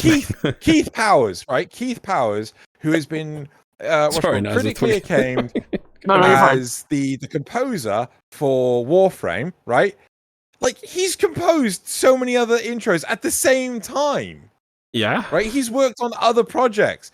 He did the intro for the new MacGyver series. But, like, the thing with story is... Wait, did he really? Yeah, did he really? But the thing with story versus the music is, right, they don't go, wait, I need to hear the musical track and sound effects before I can work out what this sentient's going to do or what this sentient is going to say or what the sentient even looks like. But the story does determine, like, the basis of what's going on afterwards. They can't just build things like build spaceships and build things and then go, right, what story have we got? Oh, on the shelf, what we got? We got this spaceship, we put that there, we got some characters. The story's so important. No, I agree with you, but I do see that they could easily adapt the story to fit. Oh, well, we didn't have time to make that. Could we change the story? Yeah, I think it's almost sad how mean you're being to how demeaning you think their story, how unimportant you think the story is to them. I think they hold their story. That's not what I'm saying. Yes, it's what time. No. There's a difference between importance and what time they can spend on it. So forever, someone's like, so Steve's like, okay, I'm gonna sit down. I've got Friday afternoons. We're gonna work my team. We've got half a day. We're gonna get 3 pages done on the script. It's gonna be amazing. It's one of the pivotal moments. Then someone goes in and goes, Steve, the coloration on the Halakar, it's gone pink for everyone. We need you to fix it now. He's like, sorry guys, story's on a pause. I have to fix everyone's Halakar skins right now. Sorry. that's what you're doing. Yeah, that's I really reckon that's the sort of I mean, maybe not as daft as the color on the Halakar has but like the server's breaking, or Glenn's a programmer. Yeah, he was involved in the servers, so Yeah. Take this with a massive grain of salt, but I seem to remember hearing that Steve guards the main storyline like pretty jealously. I think that, yeah, I think that's. So it may be a case of like him having to deal with writer's block and other issues like that keep him from writing it as fast as he could. That seems much more human and possible. Yeah. Oh my god. It does. His job's like my job, of course, because we're both people who do things with computers. I think that's much more reasonable. God. Nah, he's just got writer's block. Yeah, that seems reasonable. Man's been working on it for 8 years. It's writer's block. That can happen.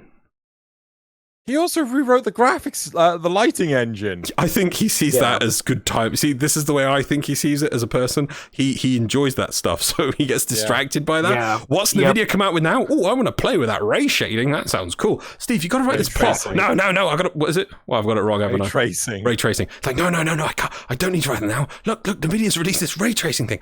Oh, GPU particles. No, Steve, please write another. We need the rewrite of the script. No. I can fit more particles in this engine. imagine. Right.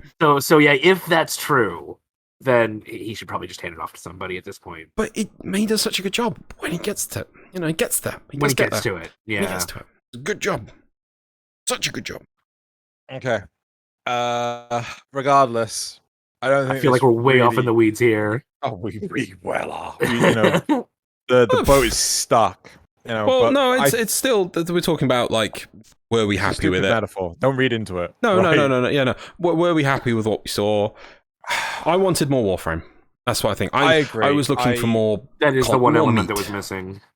The problem I have is it's just like in continuity. What the fuck were you doing? Like, oh yeah, like I want to make a metaphor, so I am going to lean on Loz to help me with this metaphor. Okay. But it's like, oh yeah, the robbers are running around and they are stealing all the stuff, and there are parents taking their children to hospitals, and there's fires everywhere, and the fire engines.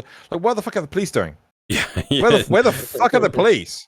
Right? Shit go down. Shit is really bad right now. Where are the fucking police? It's been hours, right? And like, so eventually... sorry. Yeah, let's make it a bit more ridiculous. So these bank robbers go into a bank and they rob the bank, and they come out, and inadvertently they slip on a banana, and one breaks his leg, and that actually trips off. So somebody drops a cigarette into some oil. So a fire's gone on. So we need we need to help the the poor bank robbers are now injured and need an ambulance. The ambulance turns up, picks them up, and then the fire people turn up and start hosing down the bank. And at no point do the police turn up to do anything. Yeah, it's like, yeah, that's the thing. Isn't like the police supposed to be in this scenario somewhere? The only way I can envision this, like, to me, the big thing is it felt like all three stories were happening at the same time. I think that's the whole point of why they were cutting between them. Mm-hmm. Yeah. Right.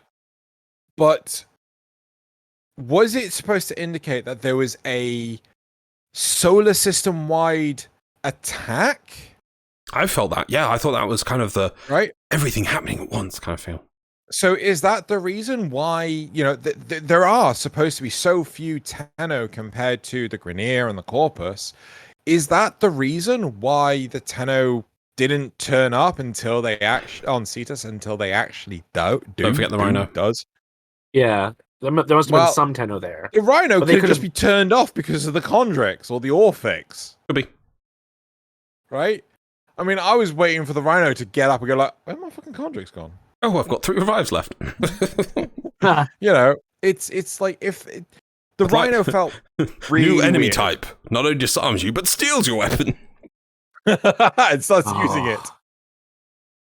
But yeah, I mean, it felt super weird. I don't know what's going on with the Warframes. It feels like they just don't have a presence.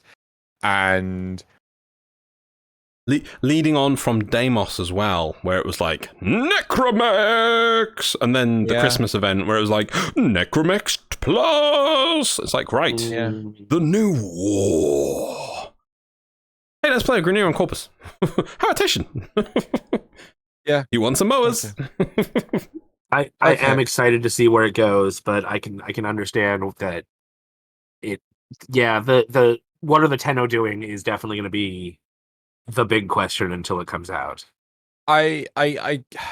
What's the oh god, what's his name? Leonardo DiCaprio meme. You had my curiosity, now you have my attention. Yeah. Yeah. That's what it feels like. It's you have my curiosity, you don't have my attention yet. I think it needs to come out, and that's the big thing, because it's a quest. They're going to want to keep it close to their heart. They want to keep it nice and tight and quiet and things. And this is hopefully the next big thing that's going to come out of Warframe. But they did basically say, right, this might not come out for the next 5 months. 5 months, yeah. Which I think with 2 years plus ish of waiting, and the way it's been handled over the time with the piecemeal quests, this, in my opinion, was not good. To be so teasing still. We needed some meat. We got. No, but that's always going to be the thing. We're always going to get the beef burger picture at McDonald's. We're never going to see We the didn't get actual that. thing. We got some sesame seeds. Gone. There you go. Have some sesame seeds. There might have been a burger. There's a burger somewhere because you know there's some sesame seeds, but you couldn't see one or hear one or smell one. But you see some sesame seeds. There is perpetually somewhere a burger. Hear a burger? Do you not hear the burgers? Hear them calling. I'm not Homer Simpson. Simpson. Simpson. I'm tired. Okay, give me. I know. So am I. It's what I'm saying about hearing burgers. Anyway, getting close to 4 a.m. here. Okay. Yeah. So to round off this thing, I will. Can I do one finishing quote? Go on. When we had the adding of Gravidius Dilemma and the testing of the invasion mode, Steve said, "Let's put the war back in Warframe." So far, what I saw in New War needs to figure out how to put the frame back in Warframe. But we've seen like 20 minutes worth of footage. I know, but none of it put the frame back in Warframe. Yeah, but it's the intro. It's not even the opening act. The fucking curtains have just gone up. That's it. Yeah.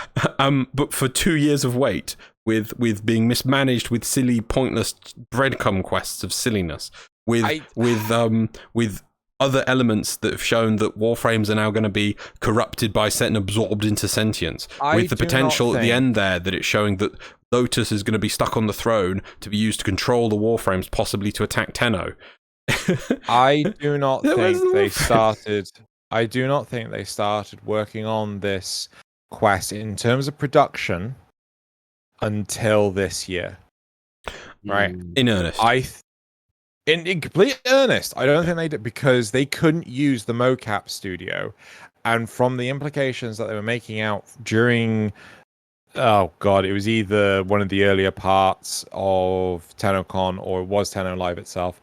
They needed the mocap studio in order to do this quest, right? Yeah, they had to be double vaccinated. They've talked about that on dev streams too. Yeah. So I really don't think, like, maybe they had the script written, but the script was sat there waiting to be executed until now.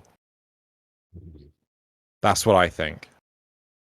And possibly. the big thing is actually to give them credit, and this is, so I always wanted a warframe that could sort of possess a Grineer or Corpus or whomever, and Scott turned around and said, like, we can't do that because the rigging of the enemy models does not conform to what we need to do for the warframe models. Yeah. So the fact that they've actually gone and done that for a Corpus character and a Grineer character and Teshin, right? That I imagine would be a lot of work, just re-rigging the whole system and probably making brand new models for it. So, yeah, well, no, they are. They're at least adapted models. I mean, you had the Grineer had Bash off his thing. He's half a mask. He takes his mask off. He's missing an eye. Yeah. There's stuff there, but it just felt meh to me. I just so jaded. Right, but that's I'm done my things. Xeno said his piece. Last thing. Nasuth say something. No, I think you pretty much said everything. Oh, no, I think I've gotten my piece out too. Yeah. We all agree. We all agree that Era's mind controlling everyone. Yeah. Yeah, definitely. Cool. Just for them to bait and switch you. He's using Joker gas to control everyone. Well, you don't actually know he mind controls anyone. He might just stab them right after that. You see the kid get... No, actually, I think it is mind control because of all the sentient... Takeover Fortuna. Yeah. You don't know. Right. He might be like, don't be afraid, stab. Don't be afraid, stab. Don't be afraid, stab. He might be. You never know. Why would you put up all the decorations in Fortuna? Then get stabbed. I think Ballast has just got like really big aspirations. Anyway. Right, well, let's move on. I love how Loz is just constantly adding shit to the... Not me, it's this controller. I'm just trying to scroll. Wait, is this messed up? No. Weird. Anyway, right, shall we move on to... What the hell do we do now? Is it... Graphs? Graphs? Memes? Graphs. Community, memes, shoutouts, quote. Right. Let's. Jesus Christ! Did we spend an hour for that one section? Yep. Jeez. Yeah. Yeah. Okay. We Okay, talked a cool. lot. Right. Let's do the graphs. So graph. Turn off the topics. Those are like. Where's that button gone? Right. Graph number 1. Oh. Graph number 1. I can see it, Cool. but you can't. Yep. Should you be able to have a quest locked warframe? Right. So the whole was we had a warframe that was supposed to be damaged after the second dream, but that damage got removed, and so we got a sigil, which was not that impressive. So, should you be able to have a quest locked warframe? 15% said didn't care, 40% said no, 45% said yes. Nasuth, where are you with this? Don't we already have one? And isn't his name Umbra? No. The whole point is that this is the warframe that you will take with you on every quest. Yeah, so Yeah. you remember in the second dream, there's the bit where you get cut with war. Originally, you were going to have that as a permanent scar, and that Right. warframe would always have that scar, the warframe you used in the second dream, but they decided to go against it in the end. But originally, it was going to permanently, like they were saying, like make sure you take your warframe you want, because it's going to have a permanent change to it, and that was going to be that scar. So we're saying that, you know, that after that, you must always take that warframe. It's your quest warframe forever.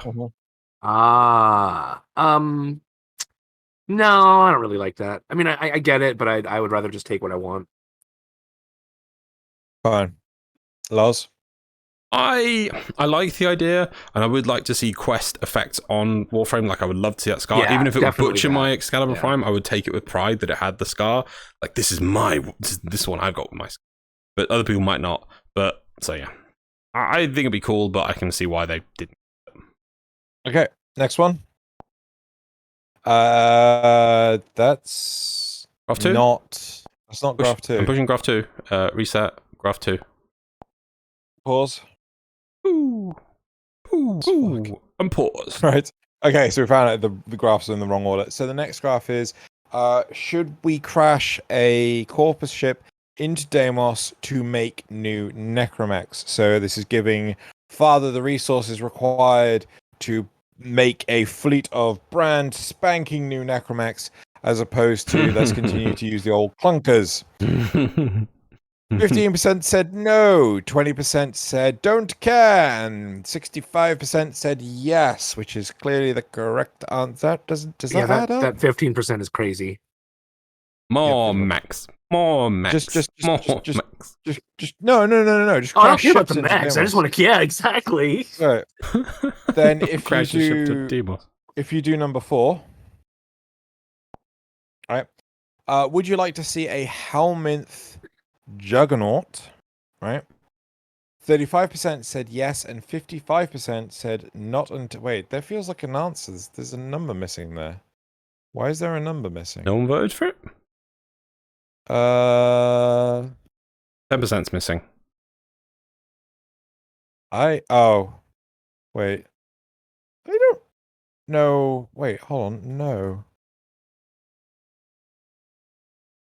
I'm super confused. There might be the no and the not is probably confusing it. Okay. Okay, so I can only assume 10% said no, 20% said yes, and oh wait, shoot, I'm looking at the wrong numbers. Ours says 35% says yes. Yes, 35% said 55% yes, 55% not until Pets 2.0. So you're never gonna get it. I swear they made some jab at that earlier, and I was like, I didn't understand what was going on. I don't remember that. 'Cause at the start of Tenno Live, I swear there was a jab at Sheldon about Pets 2.0. But Sheldon didn't turn up to the end, did he? No, I don't know. I can't remember. No, Sheldon was there the entire time. He got the fucking phone.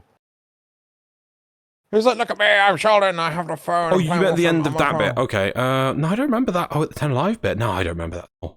Okay. The number 3. If the 2-minute resource booster Smeeta buff was made universal, would you use other companions? 15% said no, 25% said don't care, and 60% said yes. Which is the proper answer. And I think, like, yeah, it's like as soon as you make that buff universal, they're just going to go to the next best thing. Yeah, and You what know, would you true. replace? That is true. Oh, it's just, yeah, but the Smeeta does have all the other buffs. Yeah, and it's I just mean, like, well, no, I only use the Smeeta for The the resource resource boost. buff. So That's it's just what like, happened when they made Vacuum Universal, right? yeah, make vacuum universal, and then people went to the Smeeta, right? It's going to be the same thing again. So like this is anyway. If DE doesn't make the Nope. and then number 2, right? If DE doesn't make the resource booster buff universal, should it be removed? Right? 20% said yes, 80% said no. Right? Now, I'm saying it should be removed because there's no form of competition with the companions, right? Because if you take so make it universal, everyone's just going to take what they want. The As Smeeta, Nazza says, the next best thing. yeah. So because the Smeeta is not good enough without buff. So, there we go. Take resource. It would be interesting to say if No. if the Smeeta buff was made universal, what companion would you take? See if we would get. We see if we could work out what the next big thing would be. We could potentially do that. Probably the Chesapeake, bro. No, I reckon it would be the oh god, what's the infested Kavat that just constantly comes back to life? Oh, the Vulpaphyla? Yeah. I would actually probably take the Pocket Sarin before the Vulpaphyla. Pocket Sarin? Yeah, one of the dogs basically has a miniature miasma attack. Let's well, that's it for the graphs. Yeah. Right. Moving on, we have the supporter questions. Yes. Is there any from Nasuth in here? I'm not a supporter yet. He hates Yes. He hates me. I do. He hates me. Right, Zoogle says, before we start the supporter questions, I'm going to ask everyone to make sure you're subscribed to the channel, like the video, and share it if you can. It really helps. Okay, thank you. And Zoogle says, do you think we'll see Corpus and Grineer Necromex? No. Oh, I do. I do. Yeah. No. That's happening. That's happening. Really? Yeah, that's happening. Mm-hmm. He's pulling your leg. No, I really do think it's going to happen. Nah, it's not. What would you mean? Not specifically Necromex, but like a Necromech with the Grineer in the middle instead of the Corn Cob kind of thing. Like controlling it. I think we'll have Corpus and Grineer Necromex that we can pilot. Oh, they'll make them for us. I really don't think they will. Wow, that'd be cool. Like one could be. I mean, maybe one's with Grineer much and proxies in there too. I don't know. Yeah. But It's too much father's thing. It'd be like, but you're treading on my turf. But if I give them this chip, they can produce more things for the Tenno to pilot. Like, yeah, maybe they can. The Maybe Grineer we would can finally give you get Stompy something Tank. from Iron Wake. Hey. Devaro says, congrats on 400. Thank you, Devaro. Which reveal at Tenno Live was your favourite and which was your least favourite? I'll do mine first. The cross-platform, the phone, and the cross-save, amazing. Really amazing they're going to try and faith that. Shows how high they aspire. Second, the New War. I think my favourite was New War, and my least favourite was the phone. Well, it being on mobile. Yeah. Just the mobile bit or the cross-save as well? No, cross-save I'm fine with. I think the mobile's going to cause a lot of issues. Okay. I think my least favorite was the phone, and my most favorite was finding out that Nightwave Intermission 3 ends July 28th. Wait, when was that said? It was relatively early on in, I think, the developer Q&A. What the thingy's ending? Yeah, Nightwave Intermission 3. Yeah, they even gave the name of the next thing. It's Nora's Choice. Nora's Choice. It's going to be a smaller sort of small scale Nightwave. Yeah, they said that. Do you not miss it, Xeno? I completely missed that. That's why I never brought it up in any of the notes. Oh, okay. It's going to be DE's version of Sophie's Choice, so settle in. Yumikana asks, Kahl, Vico, Teshin. Fuck, marry, kill. Well, I have no idea who Vico is. It's the corpus guy. Vesso. Oh, you're making a joke because he's called... No, Vesso, isn't he? Vesso. Oh, Yeah. Okay. I'm too tired for this sort of question. Marry Teshin because he seems rich with all the gold. Maybe he would be richer than...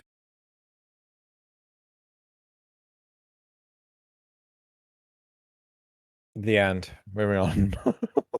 You want to go, Nasuth?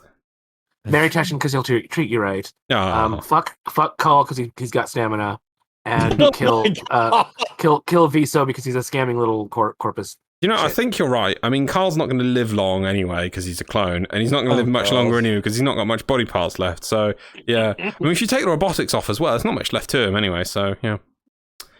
Right, next, Thalian says, previously on Warframe, DE made an announcement that Xeno did not like that the new war quest would be in chapters. In this reveal, we saw 3 different views of the new war from the Corpus the Grineer and the Space Dad. If we presume that these are all different chapters of the quest, does this change Xeno's opinion on the idea? If we presume that they're chapters. Well, Steve said they were Mission 1 and Mission 2, so... So... How about just if we presume there will be chapters to New War, would you change your opinion on what we got so far? I mean, the issue wasn't chapters, it was episodic content. Yeah, what if we get a chapter but it's every month? What happens if they say, God, no. We've only managed chapter 1 of the New War and we get that in December and chapter 2 comes next summer? No.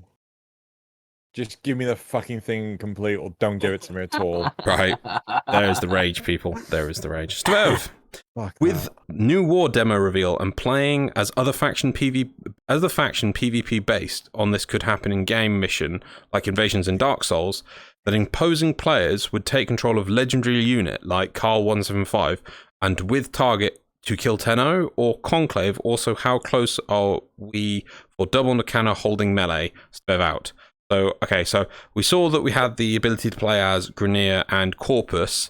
So I think he means like Stalker mode, where we play as those Corpus and Grineer legendary ones. Like you play as Kahl 175 and jump into Bill's mission to attack Tenno. What do you think about that?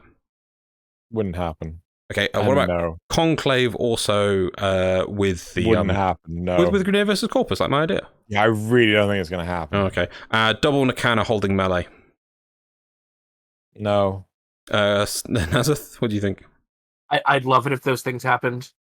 But no. But I agree that they're probably not going to. Double Nakana might actually happen. How close are we? I'd say 2 or 3 years. Thalian asks... That's Teshin's shtick. You can't take Teshin's shtick. Otherwise, you become too powerful and destroy the universe. What if you take Teshin's stick and then you order him around? Thalian asks, if a tall, eldritch-looking being with glowing red eye sockets appeared in front of you and said, "Do not be afraid," on a scale of soiling yourself to Tube Girl, how do you react? Probably Tube Girl due to the mind control. I mean, it worked for her. I mean... I saw myself, I'm sorry. Like, hello, who are you? Oh no, I've soiled myself. Nasuth? But mind control. I would get together a group of Springfieldians and beat her to death. It's bringing love, killing quick. What? Oh but I God. bring you love. Don't be afraid. Basically. Osadax asks, what would you give Konzu for his last lunch? Marmite. Xeno? That's really nice of you. I mean, I'd hope you'd bring some toast as well. Nope, just Marmite. No one eats Marmite on its own. I know, it's ridiculous that people try that. People try that? That sounds something I should Well, it was try. a dare. They do it as like, oh, eat this. And it's like, you're supposed to put it on bread or something else. Wasabi. What would it... Wasabi, Yeah, same there thing. you go. I just feed him wasabi. Wasabi. The Awesome Todd, would you or LOZ restart in another platform now that you see DE's working on crossplay and save? Also, why do you hate me, Xeno? Wait, what? Would you or Loz restart, I think it's on another platform, now that UCD is working on crossplay and save? No, because I don't own another platform apart from Switch, and PC's better. Also, why do you hate me, Xeno? Who asked the question? The awesome Todd. How do I hate Todd? I gave Todd, like... so many boosters. I gave him, like, fucking one booster, 30-day booster of each. Todd, you're making me out to be the villain here. I don't hate you at all. Why do you hate him, Xeno? Full of hate. What about you, Nasuth? You interested in starting on another platform? No, because so I don't think it's I don't think it would be a smart idea to start on another platform because you're gonna have cross save. So just copy your regular PC one and play on PlayStation 4. I wouldn't start on another platform. And I lose this beautiful face. Careful. That's a good point. Whisper. No, No, I'd lose this come face. through, right? Oh, okay, I wouldn't lose this face. Now it's understood. I'd lose this. And that's interesting that the other platforms are going to be like, well, why do those people have Excalibur Prime? We've never got a chance to and be like, sorry. Can I just go back to the whole crossplay advert where they actually had the Rhino in the Jade skin, the Ivara in the Obsidian skin, what was it the Loki wearing the Switch skin? I don't remember. I'm just gonna say it was Loki, right? And then just the bog standard plain. Why didn't you put the Steam skin on? Why didn't you put the Rabido skin on? Why didn't you put the face skin on? Why didn't you use Excalibur Prime? Dude, what you're saying is all these other platforms have now had a range of exclusive things that we've never even got looking at. So it's like, oh, that's nice. So we've gotten we've had exclusive skins, right? We've had exclusive stuff, but why didn't you advertise them? It's not like their skins are available 24/7. No, that's true. That's for a limited time as well. Yeah, right? It's true. So why did you just use a box standard Excalibur? You could fucking just use Excalibur Prime. It's a D. He's the flagship. So that new players can see it and go, hey, that could be me. He's a ship made of flags. Okay. Anyway, moving on to some of the comments last week. I won't do them all. Faber explained to us about a lot of the points I have to summarize this about the Chroma. Do you remember I said about the Chroma quest? It's never really got explained. The Chroma you fight in that quest actually gets scanned and put under the Infested tab. The machine you see at the quest is called the Arcane Machine, is an Orokin thingy holding up the head of a sentient drone. The word arcane does come up again in the lore, besides arcane themselves, an adjective describing the Oro the sentients have developed. Oro being a thing that makes a person immortal, Tenno have Oro, and can only be killed by other beings that have Oro. It's also speculated that 7 immortal emperors of the Orokin had Oro, as it said the Kuva came from the ancestors of the Orokin. We know the war within Tenno produced Kuva. How do we know that Tenno produced Kuva? Sorry, this is just jumped so many. I've never heard of Oro before. Actually, I think I've heard Teshin say it once. It's in the Conclave. Yeah, that's probably where I heard it. All right. And when was it said in War Within that Tenno produced Kuva? Kuva was produced in the wake of our movement through the system. Oh. There you go. Oh, okay. Faber also said, for more useless Warframe lore knowledge, which might also be not canon anymore, please subscribe to my once per decade releasing newsletter. You got any more information, Faber? Do pass it on. I would, we're running a bit long, so I don't want to do it too much. Although to be fair, it doesn't say that that's the only source of Kuva. Sorry, go ahead. Faber also did talk about the mods and explaining why the other mods thing, but I've got to skip over that for now. The Smeeta one, Vaviancy. Smeeta is easily the most useful companion in the game right now, even eclipsing Vacuum in my eyes. The fact that Charm's affinity buff doubles your resources is great and all, but its true power comes from the frankly stupid amounts of stacking it can potentially do. So we have 4 Steel Essence resource. So you've got let's assume you have a resource booster. So we have 4 Steel Essences sitting there, looking pretty. The first Charm procs, and then we have a game of chicken. Do I pick it up right now and get 8 Steel Essence, or wait for a second buff and get 16 Steel Essence, quadruple my profits? The reason why Smeeta is sort of balanced is due to the hilarious amount of RNG needed to pull that off with. Only 28% every 27 seconds to even roll a buff, let alone roll the booster. Nuking Smeeta's survivability is pointless since it's made out of wet paper anyway. One way to kick down a notch the charm is to introduce more buffs, diluting the pool of possible rolls. Another way is the nuclear option, ripping out the affinity buff and giving it the nerf version to every companion.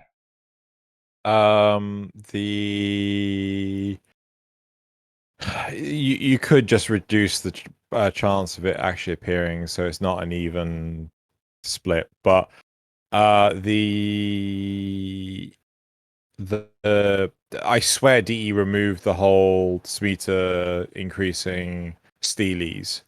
Nope. I thought they did, because the whole point was that they increased the drop rate of steelies, the availability of steelies, but prevented companions from picking them up, which also means that the steelies only have they're only available in the environment for a really short period of time, because people were just farming the shit out of steelies with companions. I thought it was that when they hit the floor, the buff only affect. They disappear within 30 seconds or something to stop you sitting there stacking the floor with them, then waiting for a buff before you pick them up. I thought it was that. Yeah. But it still affects them if you pick it up. If you do have a buff and you see one on the floor and you pick it up, it will affect it. Shit. But it means that you can't stack up a whole field of them and then go, haha, proc buff. You have to go, right, do I risk it, or is that going to despawn kind of thing? I think. Sorry, I've jumped a logic thing here where I assumed that they wanted to, because they wanted to stop people from doing the full thing, they also made it so that the Smeeta Kavats didn't affect it. No, you're right. JJ24, all of Loon's suggestions were so captivating, just like her paintings. Her inputs on the lore and game design were truly great. I really hope that she may come back again in the future. Oh, you talked about lore last week? Didn't you watch it? I didn't. We had that Loon on, and she was more enthusiastic on lore than the both of us put together and put in a blender and then concentrated. That Loon was like, whoa, amazing. As soon as this is done, I'm going to go back and watch that. You sleep after we go. Well, I mean, we will. I mean, it's probably I don't know, early morning, late night for him. Yep. Brett Lukowski, I feel like when it comes to using my companion, everyone has a choice to choose which one they want to bring. All the companions have a quirk to make them useful to your playstyle for whatever mission you're playing. I feel as if everyone needs to play the meta out of... I feel as if everyone needs to play the meta out of FOMO, fear of missing out, when Warframe has so much to do. If you don't want to play with the Smeeta, then don't. Easy as that. You have a valid point, but the problem here is not the fear of missing out, it's the path to least resistance. So when you actually have, I need to get this resource, like we were talking about this before with, the melee versus gunplay. If I think, Loz, you said if it was, you'd be happy as long as the gunplay was at most 4 times longer than melee. And then I threw propositions for you. Okay, so what if it was 5 minutes on melee, but 20 minutes on gunplay? You could do it 4 times on melee in the 1 time it takes you to gunplay, and then you got the resources. So again, I remember I preferred the gunplay, but I can't remember what my tipping point was. Yeah. I think you were indecisive, which I think is completely justifiable. But the same point can be made for this. Is at what point in time do you decide, no, I'm not going to use the easy to farm resources companion?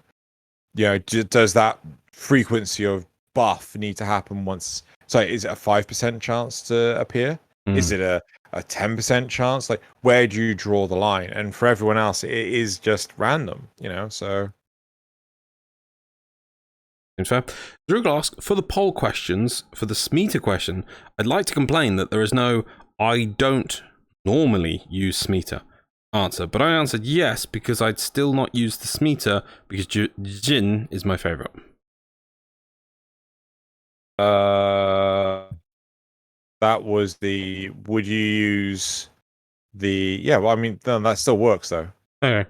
Vavency says Calibri is Russian for hummingbird. That was from last week. We didn't know what the word meant. And lastly, The bird. There was a bird, I think, and it was like Oh yes, yeah. translating it from Russian. Yeah. The last one also, I don't understand this one at all. From Gyro Blood. No Naquada? What the fuck? WTF my feelings? NAQUA. Naquada. Okay. From Naquada's from Stargate. Stargate SG-1. Stargate. Naquada. Well, yeah, Naquada. But what were we talking about Naquada and Stargate for? Were we talking about Stargate? I can't remember us talking about Stargate. No Was there a Naquada. timestamp? Question mark. No Naquada. Question mark. Question mark. Question mark. WTF my feelings. We want Naquada? we need timestamps. Like guys, if Just type in the numbers with colons between them, and that's what you need to do. That's it for the comments, however. So that's it. We are done with that. Next will be the memes. So should we pause here for a sec? Yeah. Make me long. Okay. Right. Oh, yeah. So we have memes. So all these memes come from the r/meme frame subreddit. We've just taken a pause to go get some fresh memes, as these are literally hot off the meme press. Straight to your eyes as fast as we could get them. So we have number 1, referred to as pain. I'm gonna have to go over here to see this. So I can't believe he didn't cry during Titanic. Do men even have feelings? For my brothers. And then look at the man with his deep dark face. Yeah. Everyone feels for Kahl. The Kahl memes are coming. Meme number 2, Kahl best grenade. Nasuth called this during our recording, so it had to be put in here. Friendship ended with Clem. Yeah. Now Kahl is my best friend. I knew it. I knew it. Yep. Meme presses. Fast. Meme number 3, which is the future is looking dark, my man. PlayStation, Xbox, Nintendo, mobile. Then we have PC players. And then Era lifts up the mask of PC players. It's crossplay. It says 3-minute load times. Wow. Everyone on a toaster. What are we on now? Meme number... We're going to 11 memes this week, by the way. I don't... Yeah, 4. Meme number 4? 4. Thank you. Meme number 4. So we have... Yes, there's many of these, but this is going to get memed anyway. Might as well do it myself. Call of Duty New War coming 2021. Classic. Yep. There's better ones of it, but that's the one I could find. So, meme 5. Do it for Kahl.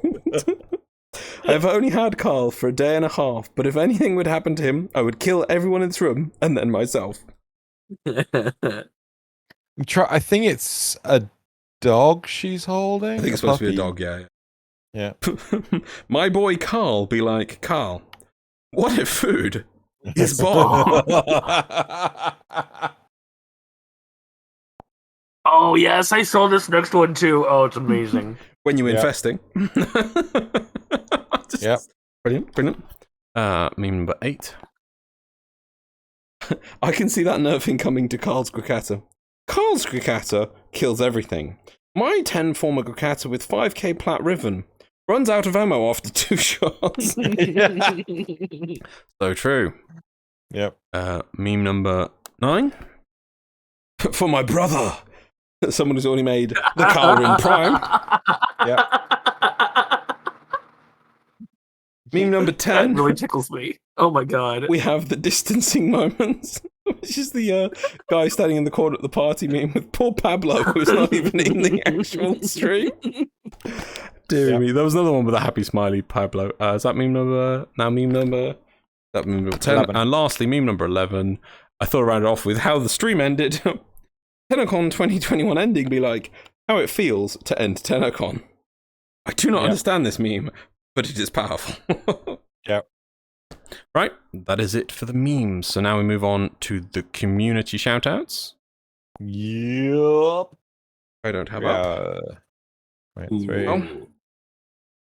27. Scroll down. Copy it. So unfortunately, well, I mean, what was the likelihood of that happening?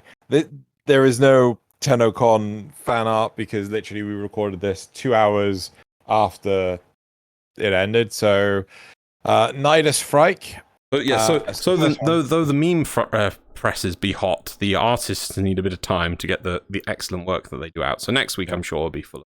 Yeah. So the first community shout out is Nidus Frike by Ruined Borb. Ah, Very cute. now not the only Warframe with 4 arms. I like the doggo. Yep. The second community shout out is Free Gun Blades by Joriel. Make free gun blades. Get your free gun blades. Make a line. Don't rush it. Don't break the servers, please. The third community shout out is the Arca Triton. Titron. Titron. Oh. I always say Triton too. It's Titron, yeah. By John Burger. So this is work in progress. Yep. The fourth shout out is Umbra and Operator by Daniela Tomadini. Sorry. I'm not quite sure if we've had this one before. We've at least had something similar, I think. We've not had this on. Right, okay. It's hard to tell because, like, there's so many times I see the same image and I'm like, have we had that on already? I can't remember. No. The fifth community shout out is Chroma and his Predacite by Mini Spartan. I cannot read what the text says because I cannot. Language. Yep. And then last but not least is Harrow by Frey. Oh God, Freyaloy? Freyaloy. I was trying. The stupid thing is, before I was absolutely exhausted and it's becoming daylight, right? I actually practice these names. I'm like, nope, too tired now. Bury me with my guns on, so when I reach the other side, I can show him what it feels like to die. Bury me with my guns on, so when I'm cast out of the sky, I can shoot the devil right between the eyes. Wrong. Bury me with my guns. Boba Fett. Yep. Nice. Regardless, amazing. Very nice. Very nice. That is it for the community shoutouts. And now we're gonna do the thing we do at the end. The quote. Yeah. As you may well know, I am many things. An entrepreneur, a prophet for the masses, fair trader with the stock markets. I am loved and adored by all who know me, mostly. But I have always felt as if there's something missing, you see. Some final piece of my personal puzzle. I needed something bold, distinctive. The work of art with which I could declare to the void, I am board of director Nef Anyo, and this is a little bit of magic, is my mustache. Could you turn off the community shout out? Okay. There you go. My God, Nasuth, have you got any ideas? Well, I'm going to guess that it's not a Neil Breen movie, much to my dismay. Is it American Psycho? No. It feels like a Wall Street movie. 2015, and no. Is it a Harry Potter movie? No. It's an R-rated movie? I don't know what an R-rated movie is, but it's an R-rated movie. 18. Or 15. I think the main character is Johnny Depp. What the 2015 Johnny Depp movie. I think it is Johnny Depp. Hang on.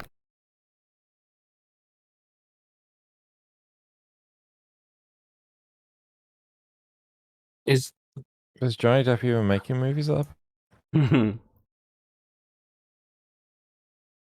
into it yesterday. Is it Wolf of Wall Street? No, you said it's not Wall Street related. Oh. But he said Johnny Depp. And the only thing I can think of is Johnny Depp. And Gwyneth Paltrow.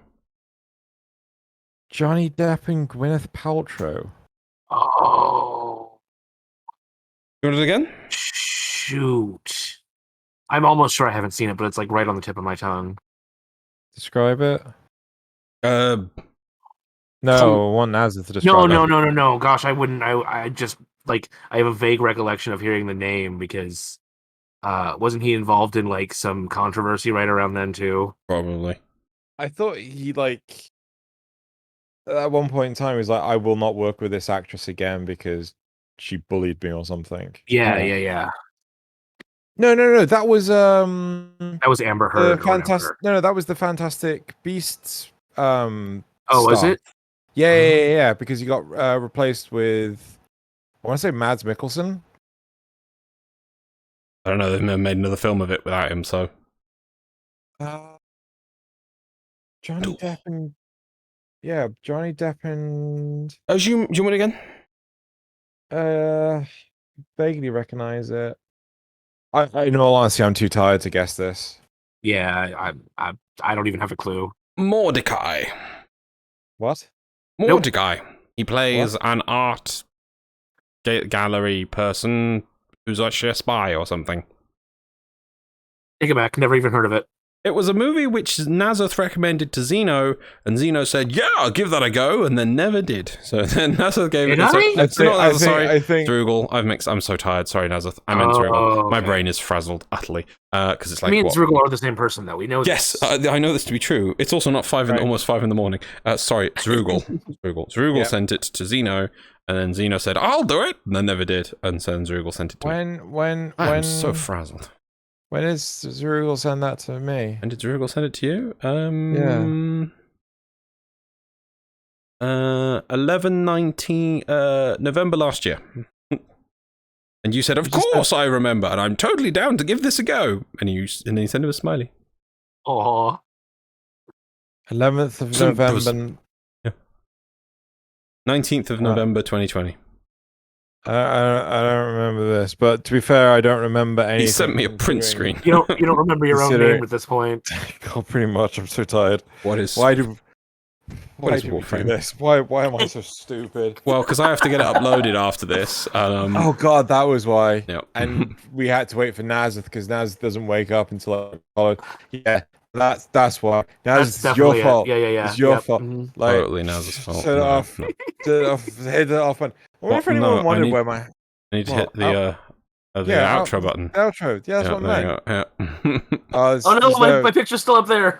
Oh no. There's no patrons. Well, they can be there because Nasuth is only patron. Patron Nasuth. There you go. Because they could still see. But oh God, so tired. I wonder if anyone realized I wasn't wearing a hat. It's also not even server unavailable. It's just Nasuth. It's Nasuth now. It's Patreon supporter Nasuth. It's all good. That's right. That's right. Yeah. Right, off button. I don't know. Maybe we could keep you going for a bit longer. Thanks for having me.